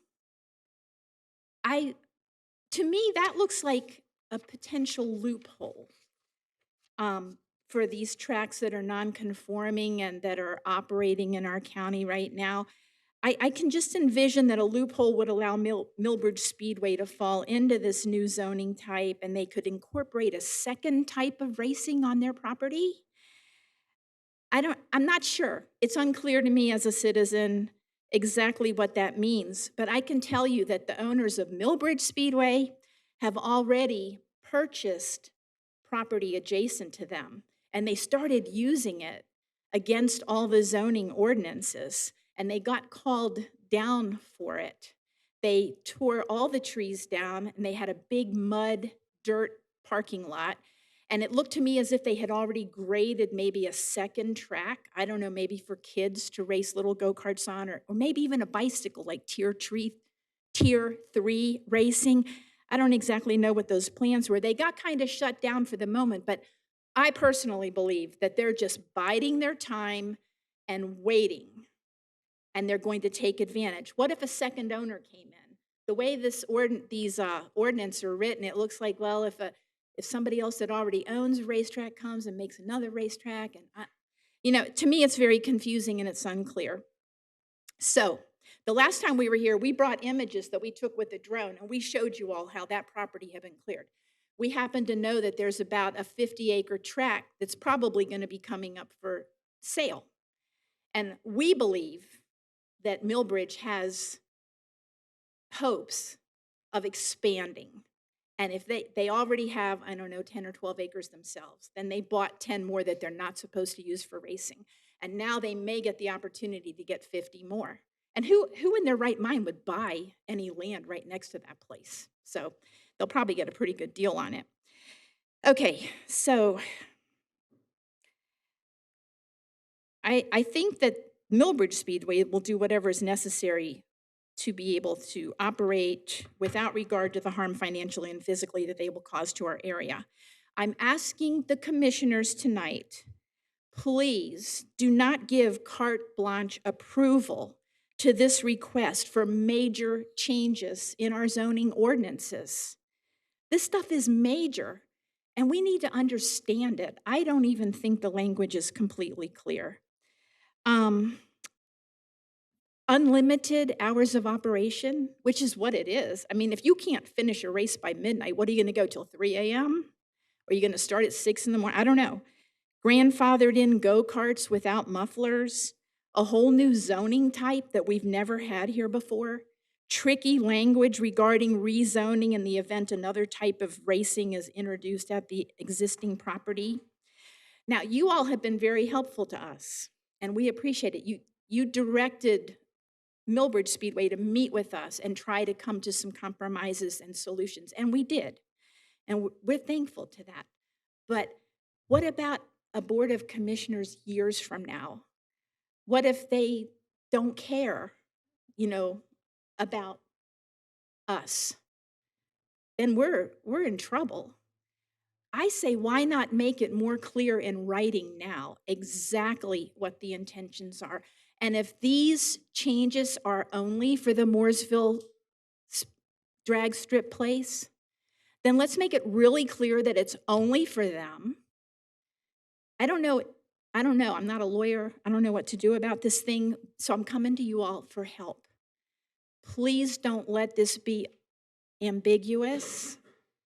Let's take our time and get it down to where we all understand it and we can live with it. You know, another thing is on these papers, it talks about having these changes are going to make it, it's like everybody's really excited that there's a potential for other similar development in the county. I can tell you as somebody who lives next to a similar development in the county, you don't want that. You don't want it. Most of the racers who come to Rowan County to race don't live here. They drive home. I see them coming down 150 from everywhere with their big pickup trucks and their fancy trailers. And when they're finished making all that mess and noise, they get in their fancy rigs and they go back home to another county and they get in their gated communities where they're protected by zoning and they can sleep peacefully and enjoy entertaining people in their neighborhood. I'm just going to say one more thing. If you think for a minute that this type of development doesn't hurt property values in Rowan County, last year I filed for and received a 25% reduction in my real estate bill because I put as my reason unregulated racetrack on adjacent property. And I didn't even have to show up anywhere. I just wrote it down and I got 25% off my tax bill. That's what it does to properties in Rowan County. So I hope you guys will take it under advisement. Don't make any rash decisions and let's just work through it. Okay, thank you so much. Thank you, Ms. Shaw. Anything more to add, Brian?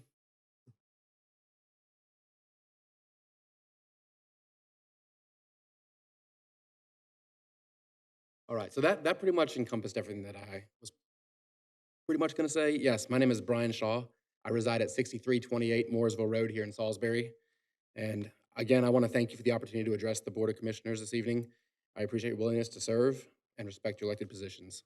I've addressed the board in the past during a quasi-judicial hearing regarding multiple notice of violations for another racetrack in the area. And I just want to express my concerns in regards to the text for this amendment. In the Memo of Commissioners document, it stated that there is potential for other similar development in the county, which I know Jackie just covered, but this concerns me as this new zoning type and amended text looks like a dream plan for the track that directly affects my quality of life. And I would like to make sure that we're not creating a segue for that entity to become a facility that is described in these pages. As most complaints with racetrack facilities is noise, the hours of operation listed in the zoning text is specifically alarming. The hours listed as 8 a.m. to 12 a.m. Monday through Saturday, and 12 p.m. to 9 p.m. on Sunday. That could literally be during all waking hours of the day. As I'm subject to this type of noise during a substantial portion of the year, I can tell you that whether at home or at work, this type of noise pollution drastically affects my quality of life. The definition of go-kart is pretty ambiguous. To remove the measurement restrictions seems to remove any size limitation on the vehicle, what is a go-kart then? It's just literally just a miniature vehicle with an maximum engine displacement of 253 cc's. That's all, a minimum open-wheeled, four-wheeled, open-framed racing vehicle. That's it. That could literally be just about anything. So I think that's kind of a needless change. What's a go-kart then? Why not say race car? Before a whole new land use category is created in Rowan County that may extend to other reaches in the county, based on the desires of one business entity, I think that it's important to inform and listen to the businesses, residents, and lives that could be affected by land used in this manner. Thank you for listening to the concerns of one resident whose quality of life is diminished by a similar facility. Thank you, Mr. Shaw, very much. Is there anyone else? I know we had this sign-up sheet out there, and some of you may not. Yes. My name is Doug Foley. I'm actually here for something else, for actually one of my buildings that I'll be building. I live at 160 Scenic View Drive in Mooresville. I live in Rowan County, and I'm here for another purpose, but I'm also a professional drag racer. So I could probably speak on the sport pretty darn good. And in defense of the drag strip, and I hear a lot of stuff about Millbridge, and I live right next to Millbridge, so, but that's besides the point. Um, I do think we need to keep in consideration that this is a great place for people to go and run their cars. They're young kids. Both of my kids started racing at 8 years old, and they have lived at the drag strip. It gave a great place for kids to grow up and really get to intermingle with other kids, understand safety, understand a lot of things. And I will say, both of my boys now live and are employed from the racing community. And so I'm not sure that, it should just be cut out, that there's very little value in it or anything like that. Okay, I moved here from New York because it's Race City, USA. Okay, I love the sport. I understand, and I can also speak to the residential side. I have built more homes, single-family homes, within listening distance of Mooresville Dragway than anybody in the last 3 years. So I'm very aware of the homeowner side. I've never heard a complaint from anybody that lived in that neighborhood. And I'm not saying that there's not noise and all of that, but I came here for a different purpose, but I was just listening. And through that listening, I look at this as maybe an opportunity to take a racetrack that doesn't have an hour limitation and possibly work with them to help them grow as a business. They purchased a business, let them grow, let them stay within the community's concerns. They have concerns about hours, so sit down, talk to them. Reduce the hours. You say you don't have control of their hours right now. So sit down and talk to them.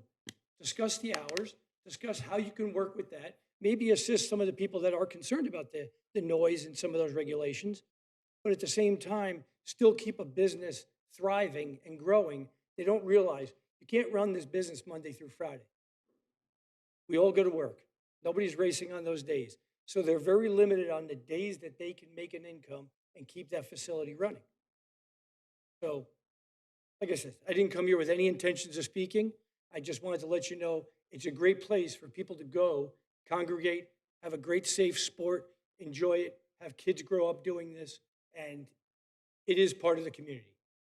And racing is a big part of the community. And I've made my living, still race professionally in drag racing, because of other racetracks that were available to me when I was young. Thank you, Mr. Foley. Thank you. Appreciate it. Question. So would you have any problems if we had a county-wide ordinance that said all the motored vehicles had to have mufflers? The downside, I'm a little too educated in this sport. That's why I'm asking you. You could, in your rebuilding of the rules and how you do it, you could probably have nights that maybe are only available to mufflered cars and some of that. But I will tell you that on some of the faster cars that run on drag strips right now, it'd be very difficult to require mufflers on all days because it's just the way the sport evolved that it's hard to put mufflers on all cars. It's just, they're so powerful. It's just the way motorsports has become. They've advanced so much that putting a muffler on, to be honest with you, would be like putting a Band-Aid on it, to be 100% honest. The decibel rating, and I was involved in this in New Jersey. We ran a racing school where we talked about decibel ratings and all of that. And to be honest with you, it's very, very difficult to do. What they did was on Friday nights or different things, they had mufflered cars so they could reduce the noise and help the community on some of that. And then they gave them Saturdays, they could run noisier cars or what we consider just, regular performance cars and, just watch the hours. So, I mean, obviously people who are not into motorsports but live in the area, obviously I understand their real estate investment because that's what I am, a real estate developer. So I understand wanting to keep the value of their home and all of that, and maybe they don't have, a fondness to the sport, which is understandable. But at the same time, as far as I remember, and I don't know what year it opened, but the drag strip's been there a long time. And with that the case, I find that if they don't have any limitations on hours, maybe you can use this as an opportunity to put those limits on So you can all negotiate something that allows their business to grow, allows the sport to continue, and allows some of the local homeowners to maybe have a little bit of relief. It's been there a while. George Washington and I ran against each other back then. You're a good man, Charlie Brown. Ed, can I ask you a question?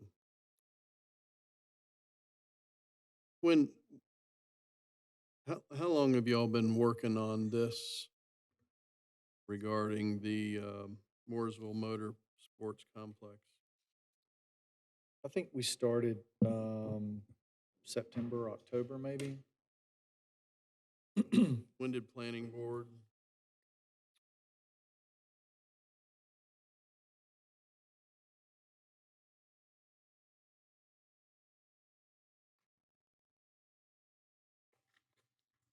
Should be in here, shouldn't it? January 22nd is when they had their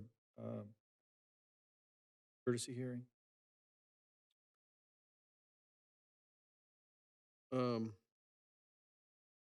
This is an issue that is both specific to the Mooresville Motorsports Complex and not any other, but I understand the carryover. So we want to be pointed in our deliberation on this as well. You all have been going through this since September. It's mid February. I would like us to table this until our next meeting. Huh? Good. Yeah. I'd like to table this to the next meeting. We don't need to drag it out. But there's a lot here to consider, and we want to consider the ramifications of changing ordinance, what it's going to do to the rest of our community. Like I said, I've been out there. I think that's all business out there around that park. So I'm not as concerned with that. But what is the spillover? And I'd like 2 weeks for us to be able to digest this, spend some time with Ed, and we can spend time with other folks because this isn't quasi judicial, right? Legislative. So, Jay, anything to add? No, no, it's in your discretion to defer it. Okay. I think just to add a staff point, the reason we have issues right now is we don't regulate. And this is staff's effort to try to figure out how we grow with mixed uses around legitimate businesses. Right. Because right now, Millbridge has no restrictions whatsoever. We get it. Yeah. I agree, Mr. Chairman. The only thing I would mention is that our next meeting's at 3:00. And so do we want an opportunity for folks to be able to come back out? I'm okay with that. Are you okay with it, council, to have a 3:00 meeting? Is that okay? And others, I would assume, I'd assume that's okay. All right, good point. I'd thought about that myself. All right, so I'm going to make a motion that we table this until the next meeting. Do we have a second? Second. All right, all in favor, say aye. Aye. And we'll be getting together with Ed and with council and others that would like to talk to us about this, okay? All right, thank you. All right, public hearing, Aaron, for Z01-24. Steinman Storage, welcome.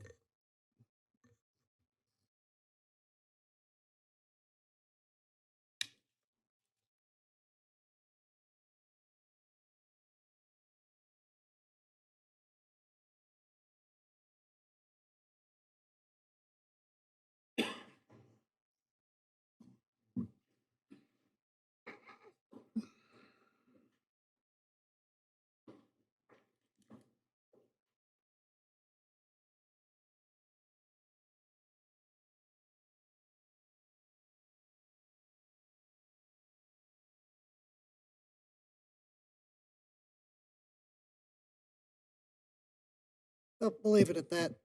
So we have Z01-24. an amendment to the existing CBI CD zoning district. The owner is Steinman Storage. The applicant is Bryce Evans. And the property is located at 4290 Long Ferry Road, tax parcel 606069. So this property is a 7.78 acre tract that's currently zoned CBI CD for warehouse storage or mini warehouse storage. In the picture, you only see 3 storage buildings, but there's currently 4 on site. And the proposed amendment to the zoning district is to add room for the last 2 storage buildings they'd like to put up. So we take a look at the site here. You can see this isn't like typical mini storage. These are larger storage facilities. They're for like RVs and boats. And this property is located in Area 2 of the Eastern Area Land Use Plan. The plan recommends a mix of uses and service-oriented development that are appropriate for the area. This may include commercial components with residential development to serve proposed and surrounding neighborhoods.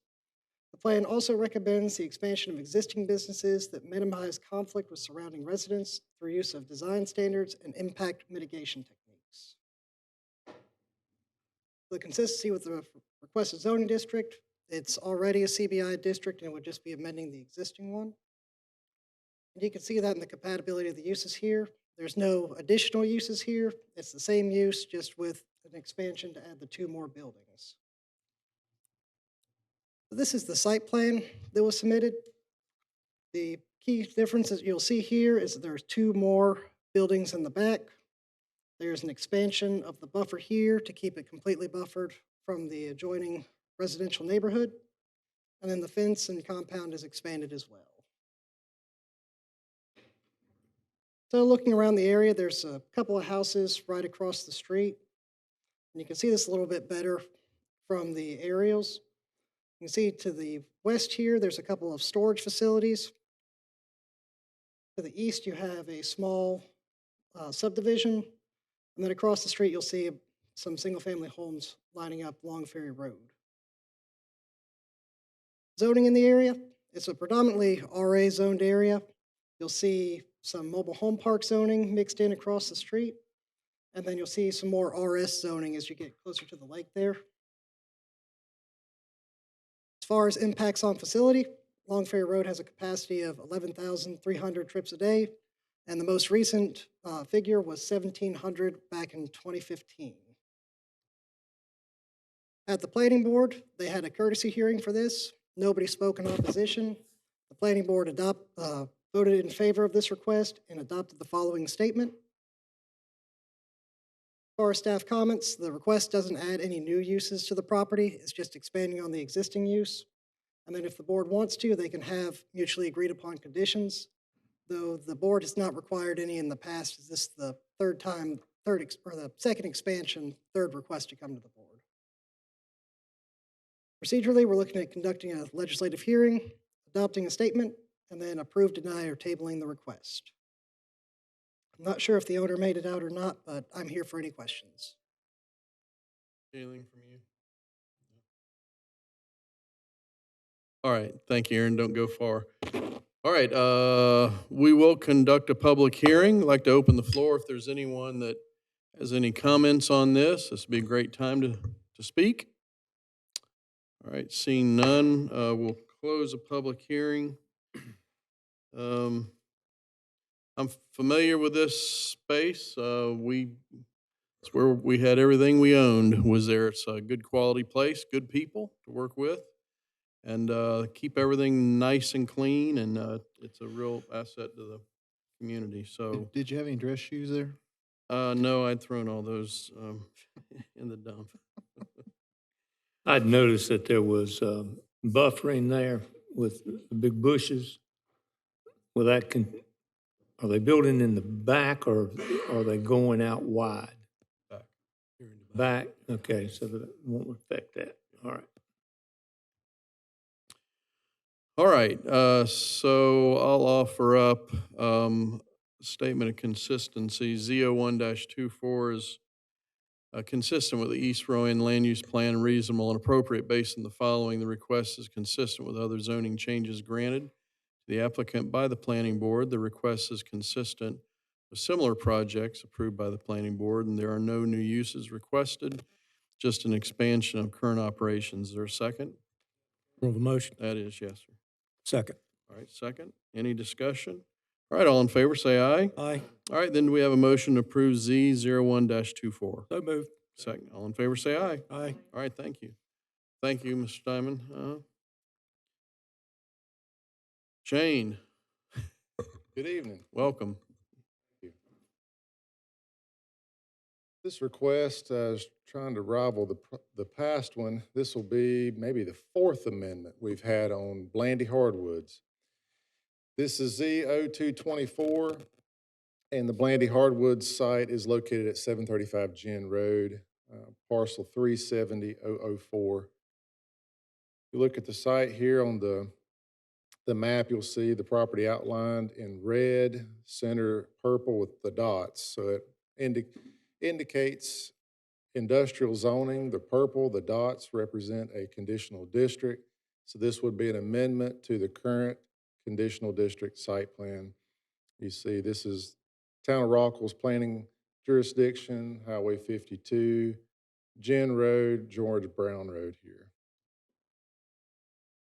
I believe this is in the late spring of 23. This is an aerial image showing the current operation and the property outlined in yellow.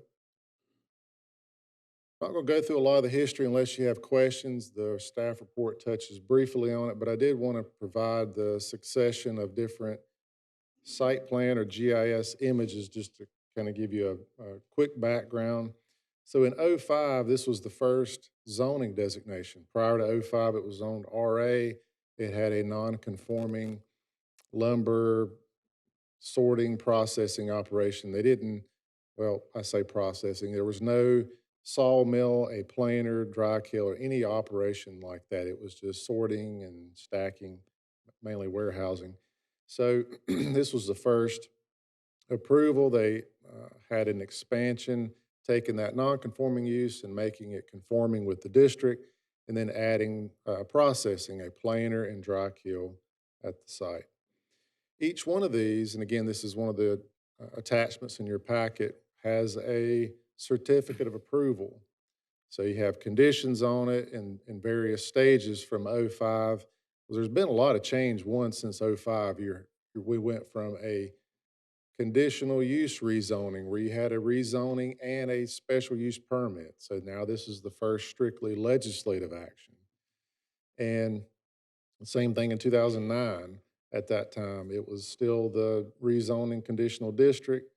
And really, this is a revised plan because there were some setback issues that couldn't be met on the site. So at that point, from '05 to '09, nothing was built, and this is a new site plan presented, again, with your conditions there. This time there were 9.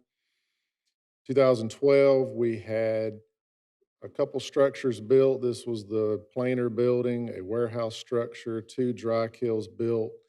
And at that point, they wanted some additional warehousing and these T sheds, which were, I think, roofed, maybe had a back on them, but weren't fully enclosed. 2 dry kilns were not built per that previous plan, so came back for a setback modification.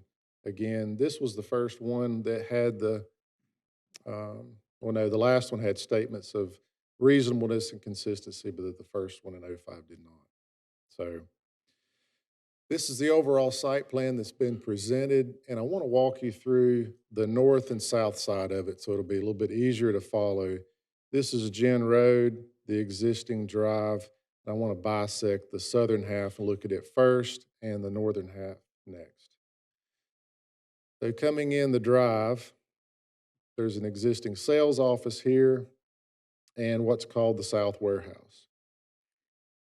The septic system currently is located right here, and it's proposed to be relocated here, which we'll look at next, but it would make way for this new processing structure, and it totals 11,250.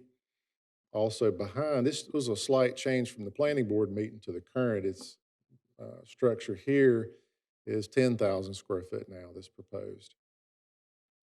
There's a small section on the southern end of the building that's 6,350 square feet that did not obtain permits. And when we went through the site plan review, we noticed that.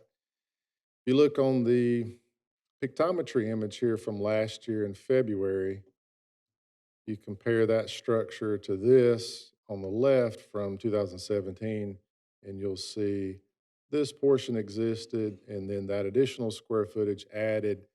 So is petitioned in this request too, to add that as requested square foot as well.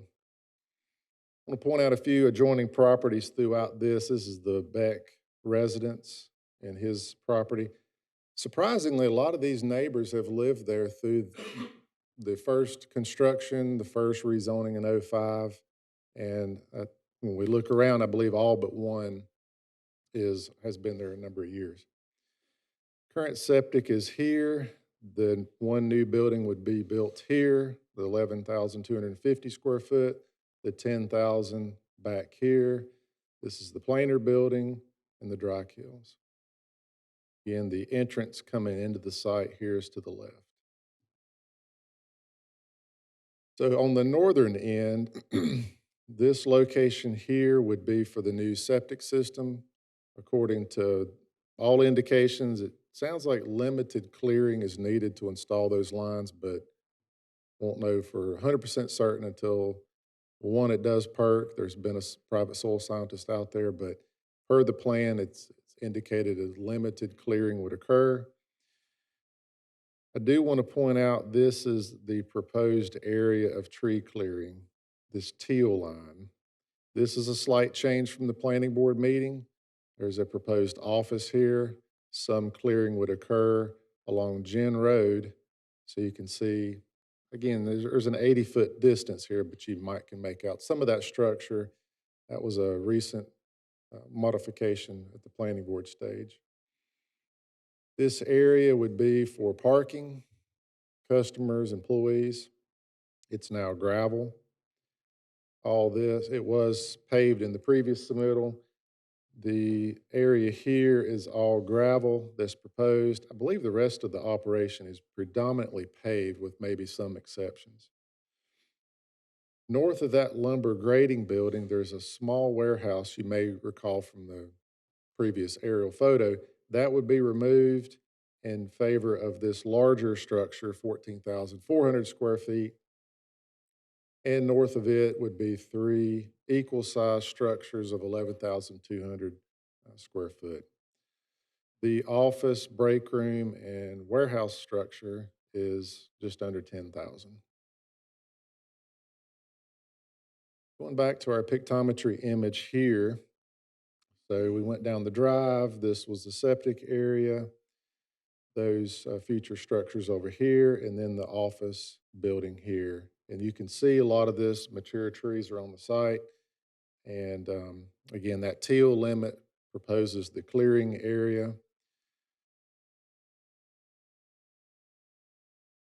And this is just another image off the backside, those 3 equal-sized structures.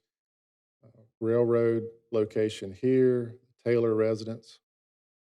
Should touch on these. I should know them right off by heart, but see the Ingrams on the far south, and then we have the Horton residence, Blackwelder. Notice the last time I was up there, they put a for sale sign up, so evidently the Blackwelder's selling their property. And if I'm pronouncing this right, the Weist family, I think they're the newest to the neighborhood. The rest have been there for a number of years. Okay, from the land use plan perspective, mind you that we didn't even have a land use plan for the first 2 decisions in the east part. So the first bullet point, well, let's look at the map in the white box here. We're in area 3, and it does reference the timber and wood-related businesses. They're very common down that way, and they're not all zoned industrial, but a lot of them are. The bullet point number 2, expansion for existing business that minimize impact on surrounding properties are generally encouraged. And then lastly, we're just barely located out of that quarter overlay. It runs almost parallel with that railroad track off their back property line. When looking at the surrounding zoning, again, we looked at this site here. So I think it's a little bit more than a half mile away, or right at a half mile away on Johnson Dairy Road, Robbins Wood Preserve. I want to say this predated zoning. All of this predated zoning here, it's 71 acres. There's a series of 8 parcels, 5 different owners. If you're curious, that's 570 feet away. And I do believe the Frick family, the owner of Blandy Hardwoods, purchased land between these two sites that came up last year. And then further down, this listed as Piedmont Hardwood. And then this industrial site is owned by the Hamel Construction Company, and they have a mining operation. That has been zoned since countywide zoning. I want to say these other two and this predated zoning in terms of the operation. As far as notice, we sent notice to folks within 100 feet of the site, represented by the properties you see here, posted a sign, and then notice in the Salisbury Post. We had one resident speak at the planning board meeting. There's, I think, maybe some more here tonight, but Mr. Nathan Frick represented the property. The owners is here. If you have any questions of him, or if any of the neighbors share anything that he wants to address, I think he'll speak at that point, but doesn't have anything to offer up at this time. One thing I do want to point out as far as procedures, the planning board did recommend approval with 3 conditions, which I wrapped up in my offering to the board if they want to approve and consider those conditions I'll talk about next. This is the statement the planning board offered, A and B. I took the liberty to add to those the ones we've worked on, or the board has worked on the last 3. So trying to fit all those within one all-encompassing statement. And then these conditions. I want to keep in mind there were previous conditions, and each one of these I've noted that that's a previous condition we want to keep and make sure it doesn't get lost. Number 2 includes, and along with 1, what the planning board had indicated. This should be Article 9. I put 11 by accident there, so it is the screening standard.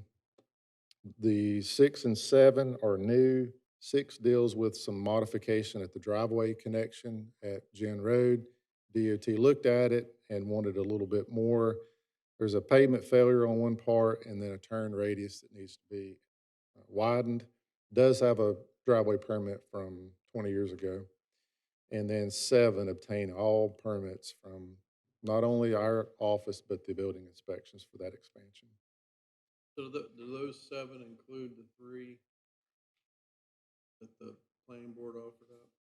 They include those conditions, and then the previous statements include what the planning board had.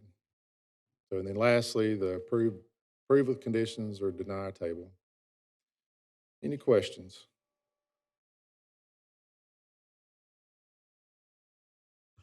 All right, if no questions, I'm sorry. Anything from the applicant? We want to just roll on here. All right, we'll roll on. All right, so we'll have a public hearing now. We'll open the floor. We have one that is signed up for public hearing, Karen Ingram. Karen, welcome. We're glad you're here. My name is Karen Ingram. I live at 780 Gin Road, which is across the street from Blandy Hardwoods on the southwest corner. I've been there since 1982 and have 36 acres. As a neighbor in close proximity to the operation, I would like to thank you for the opportunity to speak to you regarding this. In a previous hearing, zoning was approved for the construction of an 80-foot buffer on the sides of the operation, which he spoke to earlier. If you look at the picture with the trees on the south end where we're at, it's not 80 feet of trees. It's supposed to be vegetation, and we appreciate Mr. Frick planting the trees in the buffer. However, it doesn't encompass the full 80 feet. At the time of approval, it was a gravel drive. And since then, they went in and they paved right up to the trees within the designated feet. And he uses that area on a regular basis. Currently, we're disturbed by noise and deliveries made at Blandy Hardwood in the early morning hours. The dust collector starts well before dawn and is very loud. I understand decibel levels have been measured to document the noise levels. Just this past Friday, on February 16th, a delivery was made between 5:30 and 6 a.m. The truck was loud. The driver honked his horn several times. A forklift was operating. I could distinctly hear the beep, beep, beep as it backed up, and the headlights moving around the vehicles were clearly visible through that couple lines of trees. This happened within the 80-foot buffer on the south side of the building. We heard the planning board meeting on January 22nd that the staff were limited and could not monitor every business in the county. It was up to the neighbors to report instances of infractions. Since then, I've made known the concerns that we have in the early morning operations. These operations were not consistent as to day or time. They occur randomly, and staff may or may not be able to monitor them. A concern I have is the possibility of the graves on the northwest corner of the property. I brought this up during the July 12, 2004 County Commissioners meeting. It was considered hearsay, as I had no proof that the graves existed other than people who lived in the area a long time ago saying they've seen them, they played in that area, saw the indentations, etc. I requested that the Historic Gold Hill Preservation Society research the information, and they've hired a surveyor to do that. Current plans may not show development in this area, but what assurances do we have that he won't develop it without permission, as he has done in the past with expanding the building and things like that? The current expansion plan reflects a gravel driving area. If it is proved as dirt now, will they come back later and pave again beyond the designated area as they did in the past? They've built a building that did not conform to the approved plan. Will they come back and do that again? Building larger and further out than what they show. We'd like to see buffer specifications enforced. And what assurances do we have that they will not do as they have in the past? It seems that they operate on a philosophy of asking forgiveness rather than permission. And again, I thank you for your letting me speak tonight and for your concern. Thank you, Ms. Ingram. Is there anyone else? All right, we'll close the public hearing. Shane?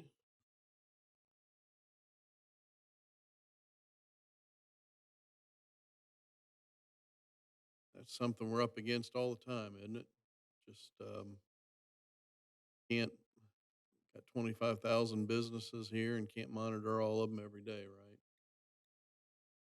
Well, I mean, the point of that, I believe that was a little bit out of context at the planning board level. I made that statement, and it was more based on we have one enforcement officer, and obviously we don't know about everything that happens in the county. We deal with that quite often. So although we try to look at the county, but we do rely on neighbors, and that's the way it's worked well. But to say that this just our enforcement is all neighbors is not true. Or anything specific you want me to address? Yeah, I want to see that 80-foot buffer she's referencing. And this is not the best image. This photo's from 2002. Keep in mind that we had a non-conforming use. So decision made back when it was, I think the permit was issued in 2000 for an expansion of an operation. Permit issued based on the ordinance at that time allowed this structure, and you see that image is operational limits. If you can appreciate when you have a use that wants to expand, of course the new area complies with the ordinance, but there might be an area that's non-conforming that you can't, I mean, the options would be you have to take away that right that they had before of removing this. The board did not do that for the decision when they rezoned it in 2005. In 2008, or 9, excuse me, this area here was identified, this is the 80-foot buffer. Don't use that for any storage of product, but they were using it for their operational limits to drive through and around the site.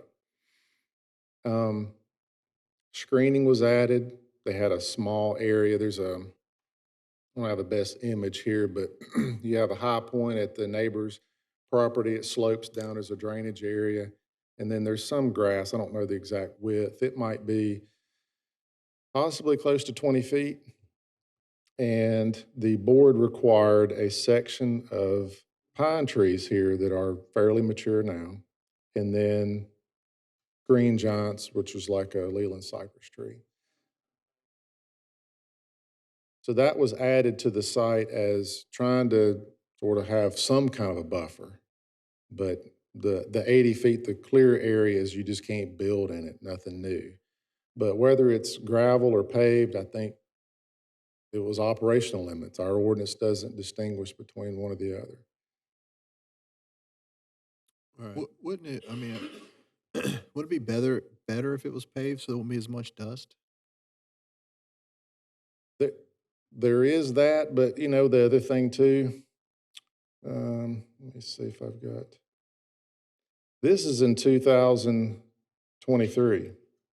So you can probably make out that former line. That was the pavement limits before. So now the site is paved around. The 22 photo didn't even capture it. Until we pulled up pictometry, I didn't know the section was paved. I want to say the rest of the site, as best I can tell, does appear to be paved. Except for, and I apologize scrolling through these images like that. There's some areas it's not, but it appears the majority of the site is paved. Go back to the 23 picture. Talking about the overall.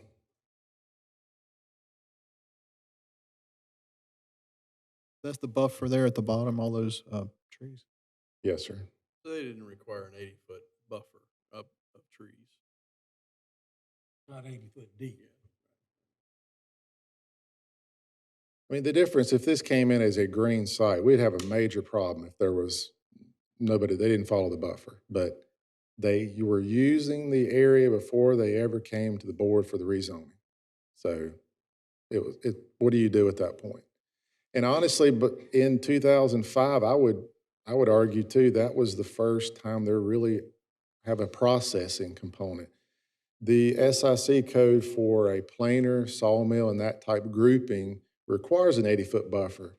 If you're storing lumber and moving it around, resorting it, stacking it, that's not the same degree of manufacturing. It's more warehousing. You could probably argue it was a 20-foot buffer required then.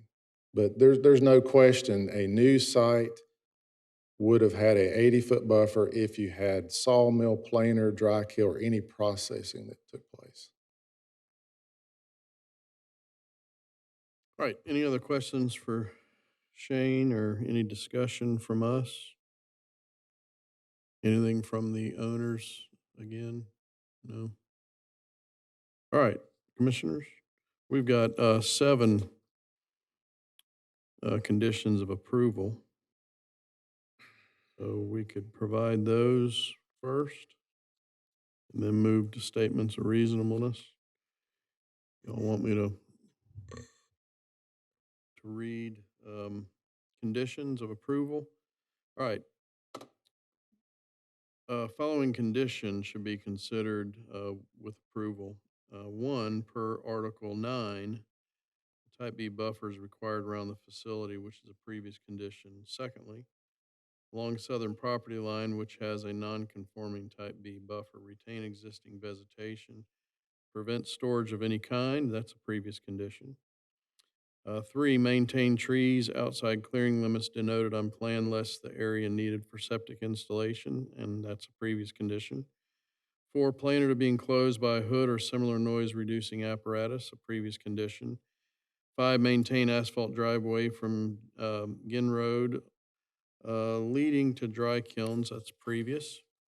And repair driveway connection to Ginn Road according to NCDOT recommendations, including edge of pavement failure and increased truck turn radius. And obtain all necessary permits from Building Inspection Office for expansion. And so then with that, would offer up as a motion, statement of reasonableness and consistency. Z02-24 is consistent with the East Land Use Plan and reasonable and appropriate based on the following. A, it's consistent with other timber-related businesses in the general area. And B, the location is close to the Highway 52 corridor. So considering those conditions as a requirement, do we have a motion to approve the statement of reasonableness and Mr. consistency? Chairman, did we close the public hearing? We did. Okay. I'll make that motion. All right. Do we have a second? Second. Any discussion? All right, then again. I'd just like to put in there there seems to be an issue of compliance.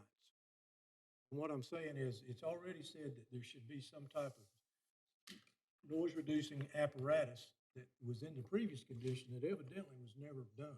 Because the homeowner that's here is hearing that come on at 5 o'clock in the morning. Should we not have something that requires that to meet a certain standard? Was that machine or was that delivery? She was talking about the Both. planers or the kilns. Let's see, planer or plane. What's causing that noise that you?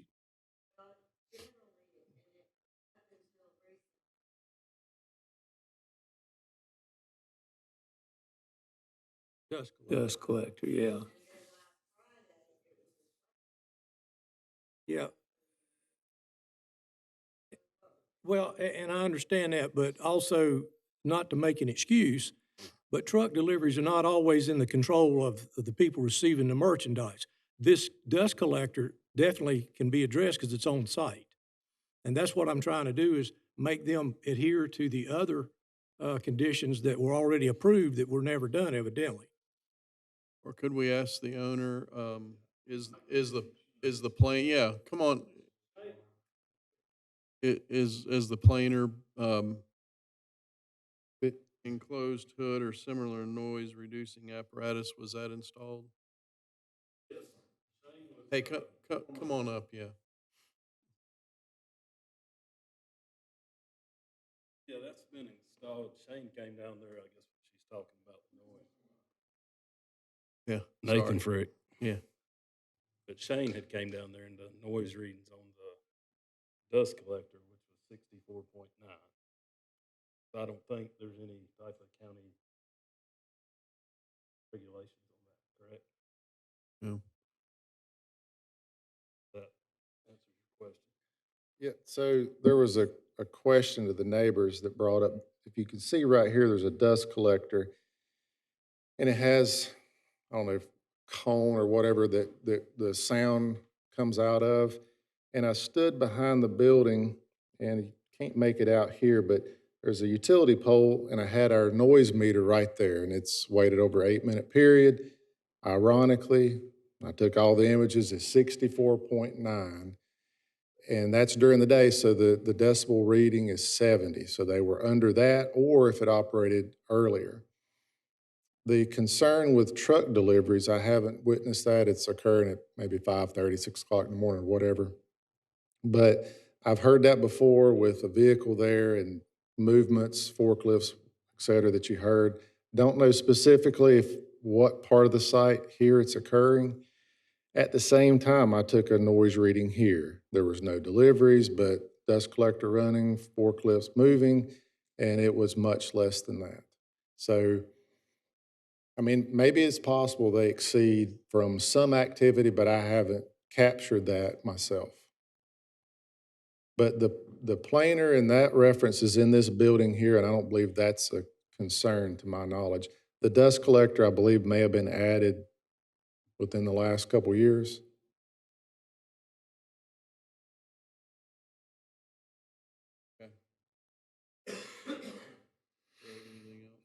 No, that's, made the motion.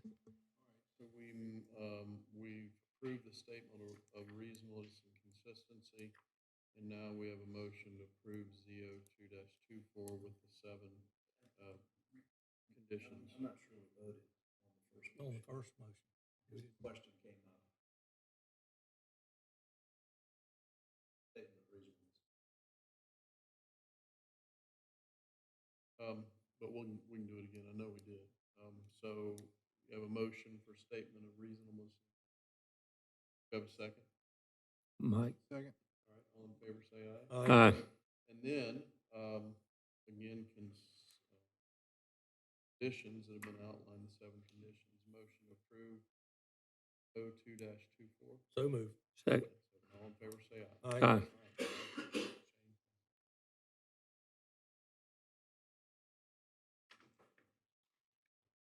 All right, Mr. Foley's case. SNIA 01-24. Aaron, welcome. Thank you, Mr. Chairman. We have a request SNIA 0124 from Foley Home Sales. The applicant is Doug Foley. The property is located at 175 Nitro Alley. This is tax parcel 230E005. This tax parcel is a 2.01 acre parcel. It's zoned industrial. It's located in the Watershed 2 Cottle Creek watershed, and the proposed use is storage/light industrial. So Mr. Foley is proposing to put this building out here. It's a 12,000 square foot building with some paved improvement areas around the site. It's pretty typical of what you see out there in the industrial parks around Mooresville. So with an SNIA permit, the calculations that we have is that it's a 2.01 acre parcel. The current built upon area is 0 square feet. The proposed structure is 12,000 square feet. The proposed other improvements, all the pavement out there, would be 20,395 square feet, which brings the total coverage to 32,395 square feet, or 37% of the lot. By right, they can do 10,514 square feet at 12%. So the watershed that they're in is the Cottle Creek watershed. We have 11,947 acres of that. The SNIA permit process gives us 10% of that we're allowed to allocate out, which gives us 1,194. And currently, this we've actually had this updated since the PowerPoint. We're actually at 169 acres have been removed from the watershed, which is 1.42% of our 10%, or 14.16% of what we're allowed to give out. Since we changed the SNIA permit process, we have land use plan recommendations. So with this, the general recommendations for acreage removal of a single parcel is 2 acres. The subject parcel is just over that at 2.01. The increase in tax base or job creation proportionate to the acreage requested for removal. This proposed building is similarly in size to other lots in the industrial zone parks in the vicinity and is proportionate to the lot size. Consider identified capital improvement plans or other public property needs within the watershed. It's none to our knowledge. Consider request in comparison to undeveloped non-residential zoned acreage. So prior to establishing Horsepower Park, the 12.5 acre property was rezoned to industrial. And then in 2018, the creation of the park with the intention of future requests for allocation. Current non-residential zoned acreage in Cottle Creek is well under the allowable acreage. Comply with land use plan recommendations. The site's within a commercial/industrial area located on the future land use plan map. And then designations within existing commercial industrial parks within a watershed 2 area established prior to 2023 are encouraged. This park was created in 2018, or it was rezoned in 2018 and then created in 2021. And it so far has had 3 SNIA permits in this park. So the planning board had a courtesy hearing back in January. Nobody spoke out and against this request. Planning board adopted the following statements and approved the request. As far as staff comments, Request is only 0.01 acres above the maximum recommendations. The staff doesn't see any issue with this. Procedurally, we're looking at a legislative hearing, adopting statements, and then approve, deny, or tabling the request. If you have any questions, both me and the applicant are here. All right, thank you very much. We'll open the floor for public hearing. Anyone have anything they'd like to talk about relative to this? Not, we'll close the public hearing. Would someone, he didn't.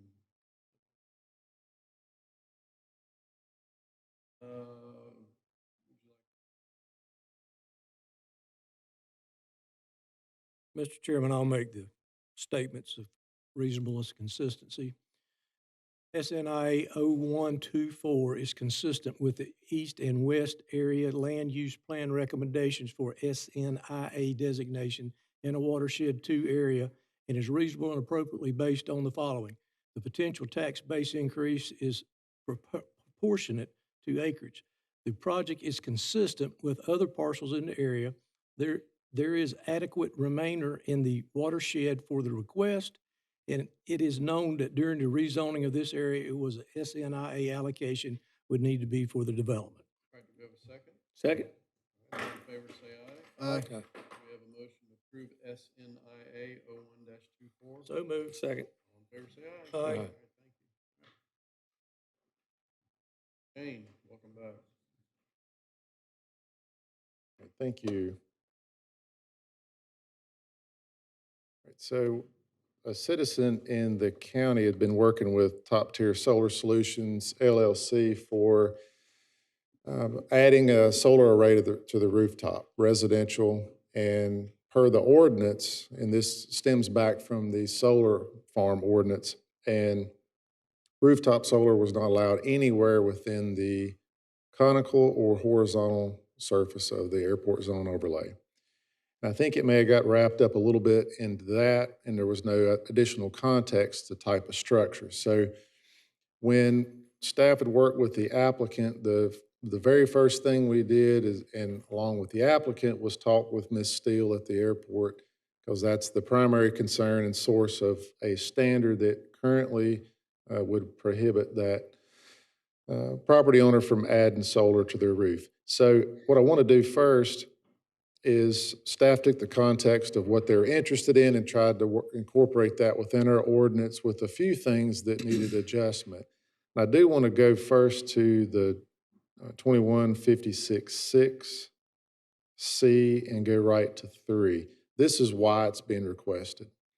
So currently, if you look in the black text, solar collectors, which is just a solar panel, may not be attached to any structure located within the conical or horizontal surface of Mid-Carolinas Regional Airport.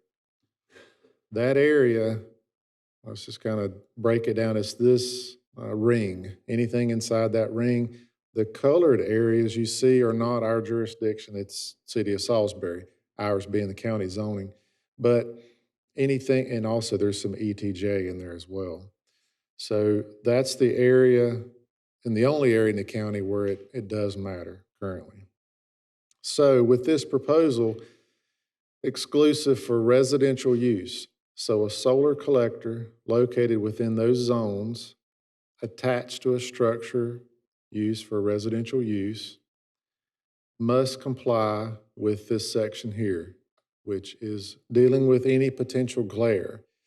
So any potential glare that would be exhibited by a solar panel, we're making sure that there's a manufacturer, spec, model number, and all information indicating that it has anti-reflective coating. You go by solar panels, lots of times you're seeing them and they kind of have a muted tone, kind of a grayish effect to it. That's trying to, or that indicates that that panel has a coating on it that's not going to blind you when you go by. So with that, that's the primary focus of this. And then when we incorporated that component, if they also have what's currently allowed, a ground mount system. If you don't want to put it on your roof, put it on the ground, and we'll go back to that next, but you still only get a total of 6,000 square foot or 10% of the lot. If you're really interested, the source of that 6,000, we can talk about it otherwise. It's not very exciting. So when we balance that, let's go back up here to a residential system. This is ground mount. You see that same reference, 6,000, 10%. And when we add our calculation, if you have anything on your roof where it was previously prohibited, then you look here and we're calculating both together. Glare references that same section. If you're in the conical horizontal surface currently and you have a ground mount, there's no, you can have that and there's no AR coating required, anti-reflective AR. So this would make it such that both ground mount and roof mount on a residential use has to have this coating if you're in that AZO. So this is a standard here that we're adding that was not currently required. Properly balances that concern. A non-residential system, which is just a small system that serves an existing business. And I didn't include the others, but your typical solar farm, all those still are the same. Any commercial use, non-residential, you can't have rooftop solar, ground mount solar in the AZO. So a simple request kind of involved other needs and adjustments, but Ms. Steele was great to work with, looked at it, had her analysis, and she doesn't have any specific concerns, and I'm not sure if she's here, but I talked to her last week as well. So that's the primary focus. The reason she don't want it on commercial, usually they're more exposed, could be taller, usually don't have a tree canopy around it, and just felt like the more or the better approach would be allow homeowners to enjoy this, but not a large commercial operation. Planning board agreed 6-0. They offered this statement. It's in your page 3 of the staff report or on the screen here. And there's we go through the legislative hearing. We advertise the 8th and 15th, statement of consistency, and then a decision on the request. So any questions? No questions. We'll open the floor for public comment. Anyone speak during the hearing? All right, if not, we'll close the floor.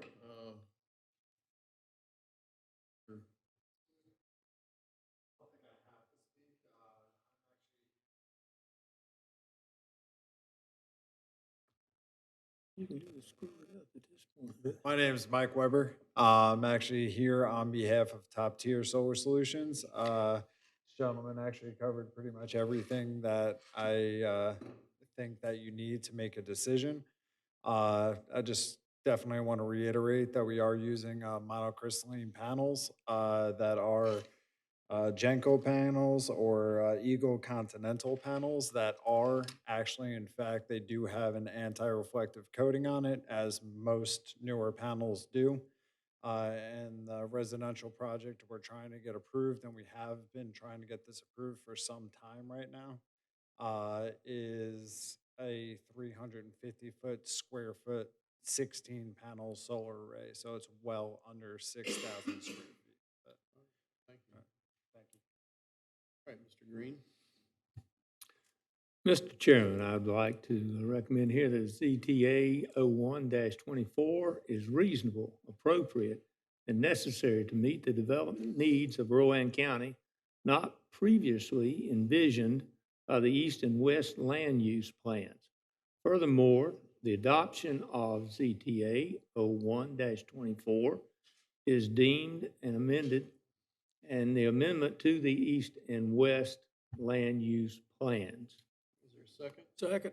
All right, all in favor say aye. Aye. Do we have a motion to approve ZTA 01-24? So moved. Second. All in favor say aye. Aye. Thank you very much. Thank you for waiting through all that. All right, Sarah Pack. On that.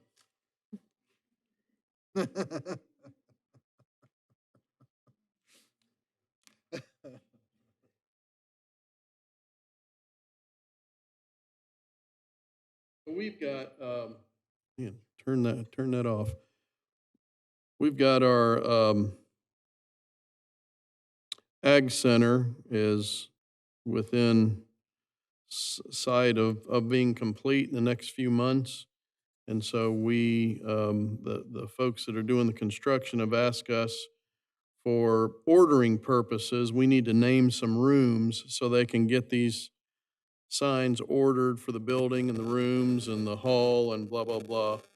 And so we need to vote on some of these. So we've got a couple of options on the building itself. Currently, the West End Plaza is the name. We also had submitted the name Rowan Community Forum. Sign 3, there's no sign needed at this time. Sign 4 is like sign 1 and 2. Sign 5 would be the same. And then once we get inside, the big hall that could be divided into 4 separate halls, but the large hall, we've got 2 options there, Freedom Hall and High Rock Room. And then outside, the entrance, when you're inside the mall, entering the center from the mall side would be Rowan County Event Center. I think we're agreed on that, right? That's what they had already come up with. And then also the entrance, the Cooperative Extension, Rowan County Agriculture Center. Then you've got room A, B, C, D, A, B, C, D. Those are the 4 rooms that the larger hall would be divided into. We've got 1, 2, 3, 4, 5, 6, 7. We've got 7 rooms there. We wish we had 10 rooms. We might want to build 3 more rooms just so each municipality could have its own name. We'd like to, the Spencer Room, the East Spencer Room, the Salisbury Room, but I don't think anyone was willing to not have their town named in there. So for the sake of simplicity, our folks said room A, B, C, and D in the main hall. I think we've all agreed to that. And then there are 3 others, the Pine, Oak, and the Dogwood Room, or we could do E, F, and G. So let's do the easy ones first. 13, 14, and 15. Do we want to just go with E, F, and G, or do we want to name them some type of? I think you need to keep it consistent and use the lettering on all of them. Okay, is everyone okay with that? I'm fine. 13, 14, 15. Those are the ones that are outside Outside of the hall. Yeah, that's true. I mean, is that what, I don't know, there's nothing up here, so I'm trying to figure out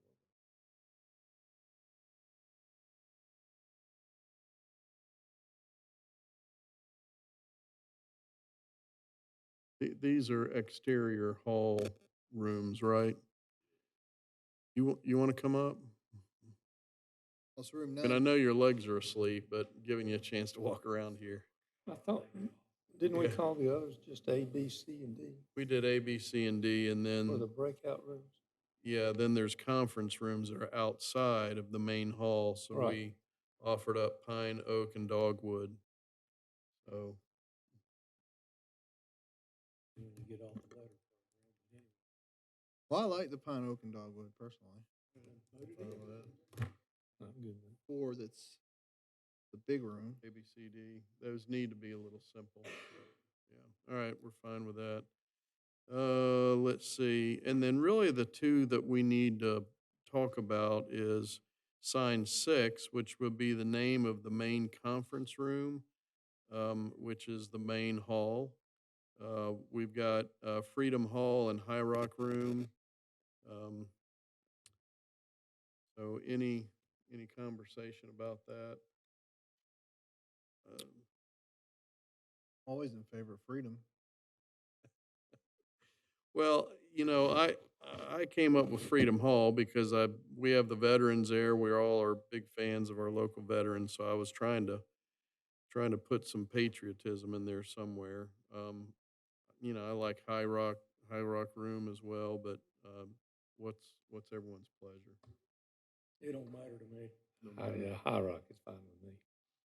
Like freedom? I love freedom. All right, I like freedom too. Well, I'm not gonna vote against freedom. Boy, that'd be in the paper, front page tomorrow. Luckily, we're not running, huh? Me and George are voting for freedom, I'm telling you that. All right, so we're going with Freedom Hall then. And then, the big decision is, do we stick with West End Plaza? Do we jump to something new, whether it's Rowan Community Forum or something else? I'd asked one of our local advertising firms to try to come up with, an unpaid, some ideas, and there were a few of them, but I think that's kind of where we are now, is Rowan Community Forum and West End Plaza. So what's everyone thinking on this? Craig, I know. Made a phone call to somebody that's in marketing also, and after about an hour-long discussion, we fell back to West End Plaza. And the reason he's saying that is because it's a plaza with several different organizations on the inside. So it is a plaza. It's not just a hall. And that's why I made that recommendation. And the fact it's been that for 10 years, so people know what it is. But it don't matter to me. Name it whatever you want. Well, I don't mind West End Plaza, but I think whatever the name is should have Rowan County in it. Well, that was my point last time, is I'd like to see we keep the West End Plaza because everybody knows where that is. But I would also like to see it as Rowan County's West End Plaza. Now, if that gets too complicated. Fine with that. There has been somebody said something, it may have been Nick, you can confirm or deny this, that the name gets too long, the sign gets We could check with the smaller. architects to see if Rowan County Western Plaza and how it would fit affixed to the building. Any smaller signage would be easier to manipulate. The question is the bigger signs, if they have lights, they can answer that question, but that's your discretion. But Were the inside ones were more important than the outside, or is it all as important? no, it all has probably a 12-week lead time for a lot of the signage. So if you open the building, you may not have signage on the exterior. If we don't get it ordered too soon. So that would be the question. But we could, maybe if you did a condition that if we could fit Rowan County, then go with it. And if we could find out from the architects.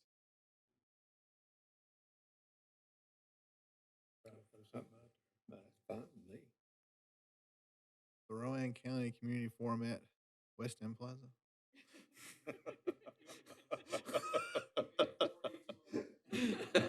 There'll be a sign in the parking lot. It's across the whole front of the building.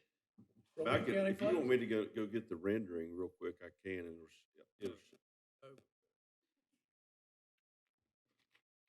Think about Rowan County Plaza. Mike.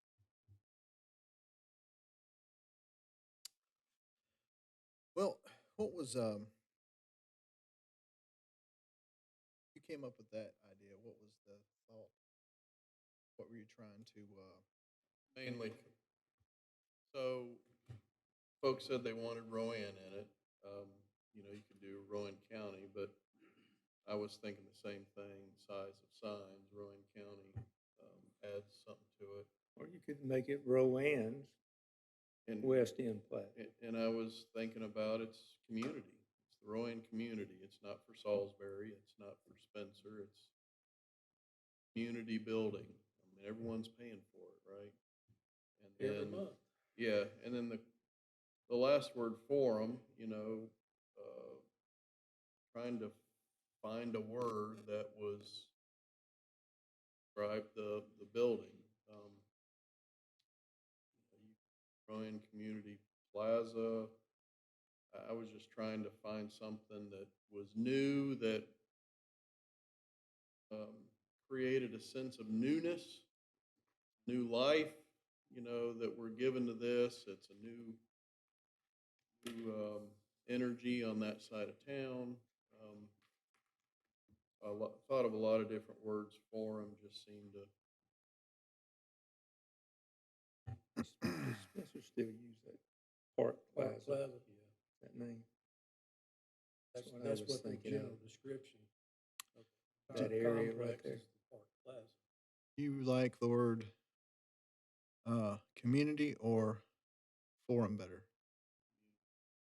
So if it's Rowan County Community Plaza, or does that sound weird?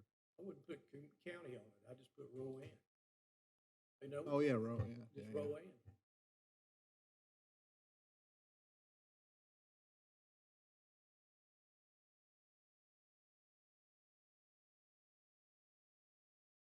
What would that be? The RCP? Initials. Oh, no. That's what I want to vote for. Then. Oh, Don't put no. my name nowhere near that thing. We got played, didn't we?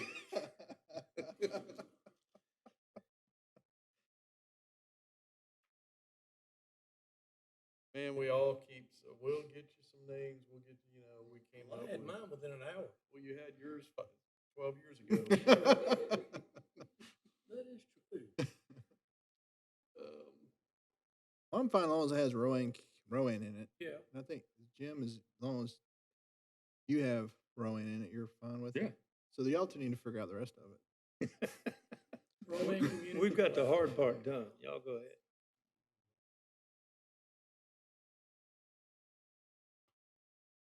It don't matter. I'll spend the next 10 years telling everybody where it is.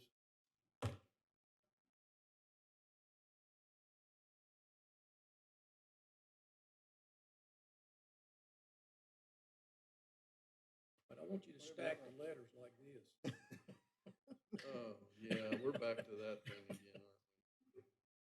RCF or RC.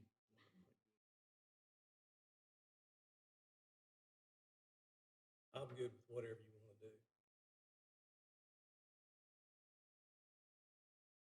All right, we're gonna exercise electoral authority here, and we're gonna give you all of those, and by 9 o'clock tomorrow, we're gonna give you our final. Is that AM or decision, PM? AM on this. See if there's any other words, Rowan community, something that Get the thesaurus out. we'll get. Well, so do we have to vote on this? So we can vote on everything except for the main name. That way they can have it. Rolling your eyes, I know. Hey, I let you off the hook at the retreat, so, Well, no, what- what's another 12 Remember hours? that, don't do that. No, I mean, Aaron wants us to vote on it, so we can vote on everything except for that outside name. That way, it's in the record. Let me And see what was. So here's some Court, Mall, Square, Plaza. That's the thesauruses. Court, Mall, Square, Place. Pavilion was raised. Rowan Community Place. It's not at the beach. what about Citadel?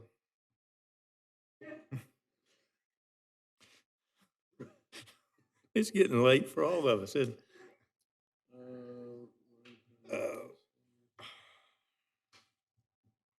All in the Shining Hill.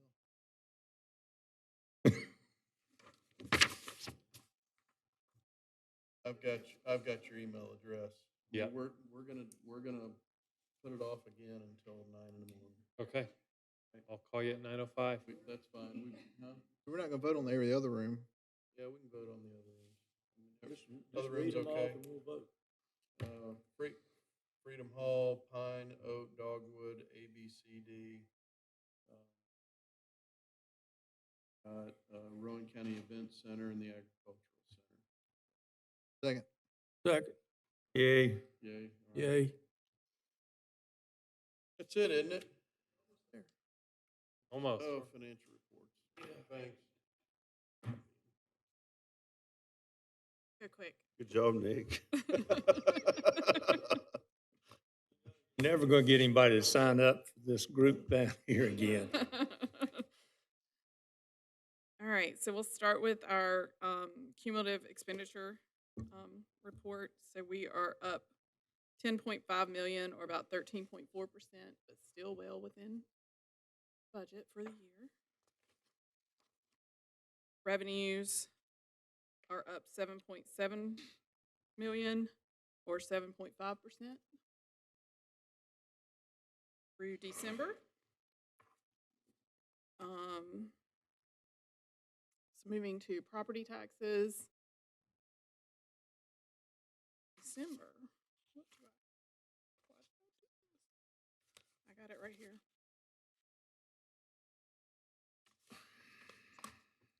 We are up 17.9 million, or 24.7%.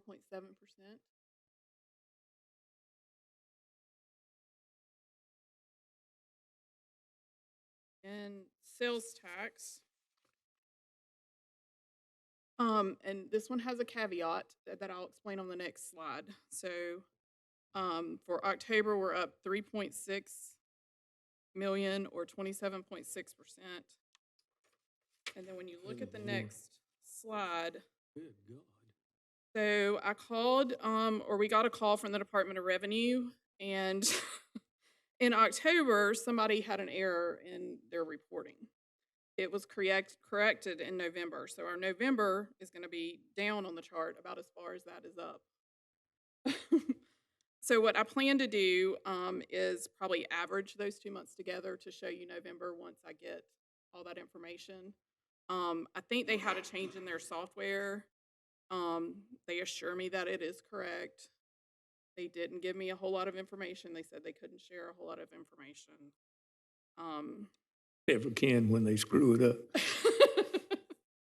So I just wanted to show you on the chart. I can show you next month how far the other one's down, and then show you an average, so you can see that they're should be averaging out. But it was 2 buckets that were reported wrong, and the city called immediately too, asking questions. Hey, do y'all's sales tax look funny? Yeah, it looked really funny.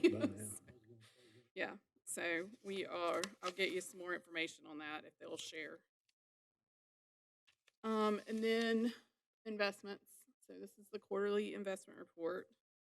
So currently our portfolio is about 24.6% in treasuries and notes and agencies. And then 74% of the portfolio is at the Capital Management Trust, and 1.4 is in a money market. Rates are still really good. Our interest earnings so far this year are 5.9 million. And if you look down below the chart, there's like 4.5 million that we've earned at NCCMT and Truist, which is in our like savings bank account type items. Are we on the right screen? Yeah. And then down below this chart, in the treasuries and agencies, we've earned about 1.4 million through December. Now treasuries and agencies, we don't actually collect that interest until they mature. So they're earning interest, but we don't see it until the mature date on those. So that's why the other looks so much higher, because it earns monthly. Which I think makes it hard to look at that weighted average. So I took that one total off of there for the whole thing, because it's skewed, I believe, based on how some of those come in. So that 4.6 is our weighted average on what we have invested in treasuries and agencies. And then the 5.26 is what the Capital Management Trust was earning as of December on their 30-day yield. On the treasuries, you won't get the money until they actually Until mature. they mature, right? But that's the average of what they're earning. Yeah. Of what we have invested. So how often does that North Carolina fund? So it can change every, it changes every day, yeah. And so I look at the 30-day average to put on this quarterly report. And I think it was about the same last quarter, maybe 5.25, 5.6. So do we have an explanation as to why are we only allowed to put a certain amount in that?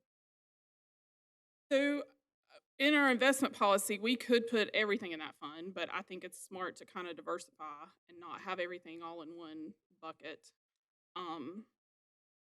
Also in the portfolio, there's more of a short-term focus on the capital management trust versus, so that's why those, it kind of goes ahead of the curve a little bit within the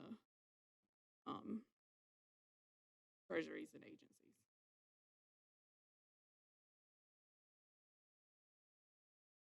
But rates have stayed pretty steady. I mean, we're still earning really well, and we do have the majority of the money sitting at the trust because of the rate that it's earning. And it's very liquid there. We can get it within one day, and so that is helpful too. Well, thank you to you and Aaron. I think it was last year we bring that consultant in. Yeah. But I don't know what we were doing. I don't recall what we were doing before, but we're adding $5 million of earned income to our budget is a huge help. So thank you so much. All right, motion to adjourn. So moved. All in favor, say aye. Thank you to our guests for being here.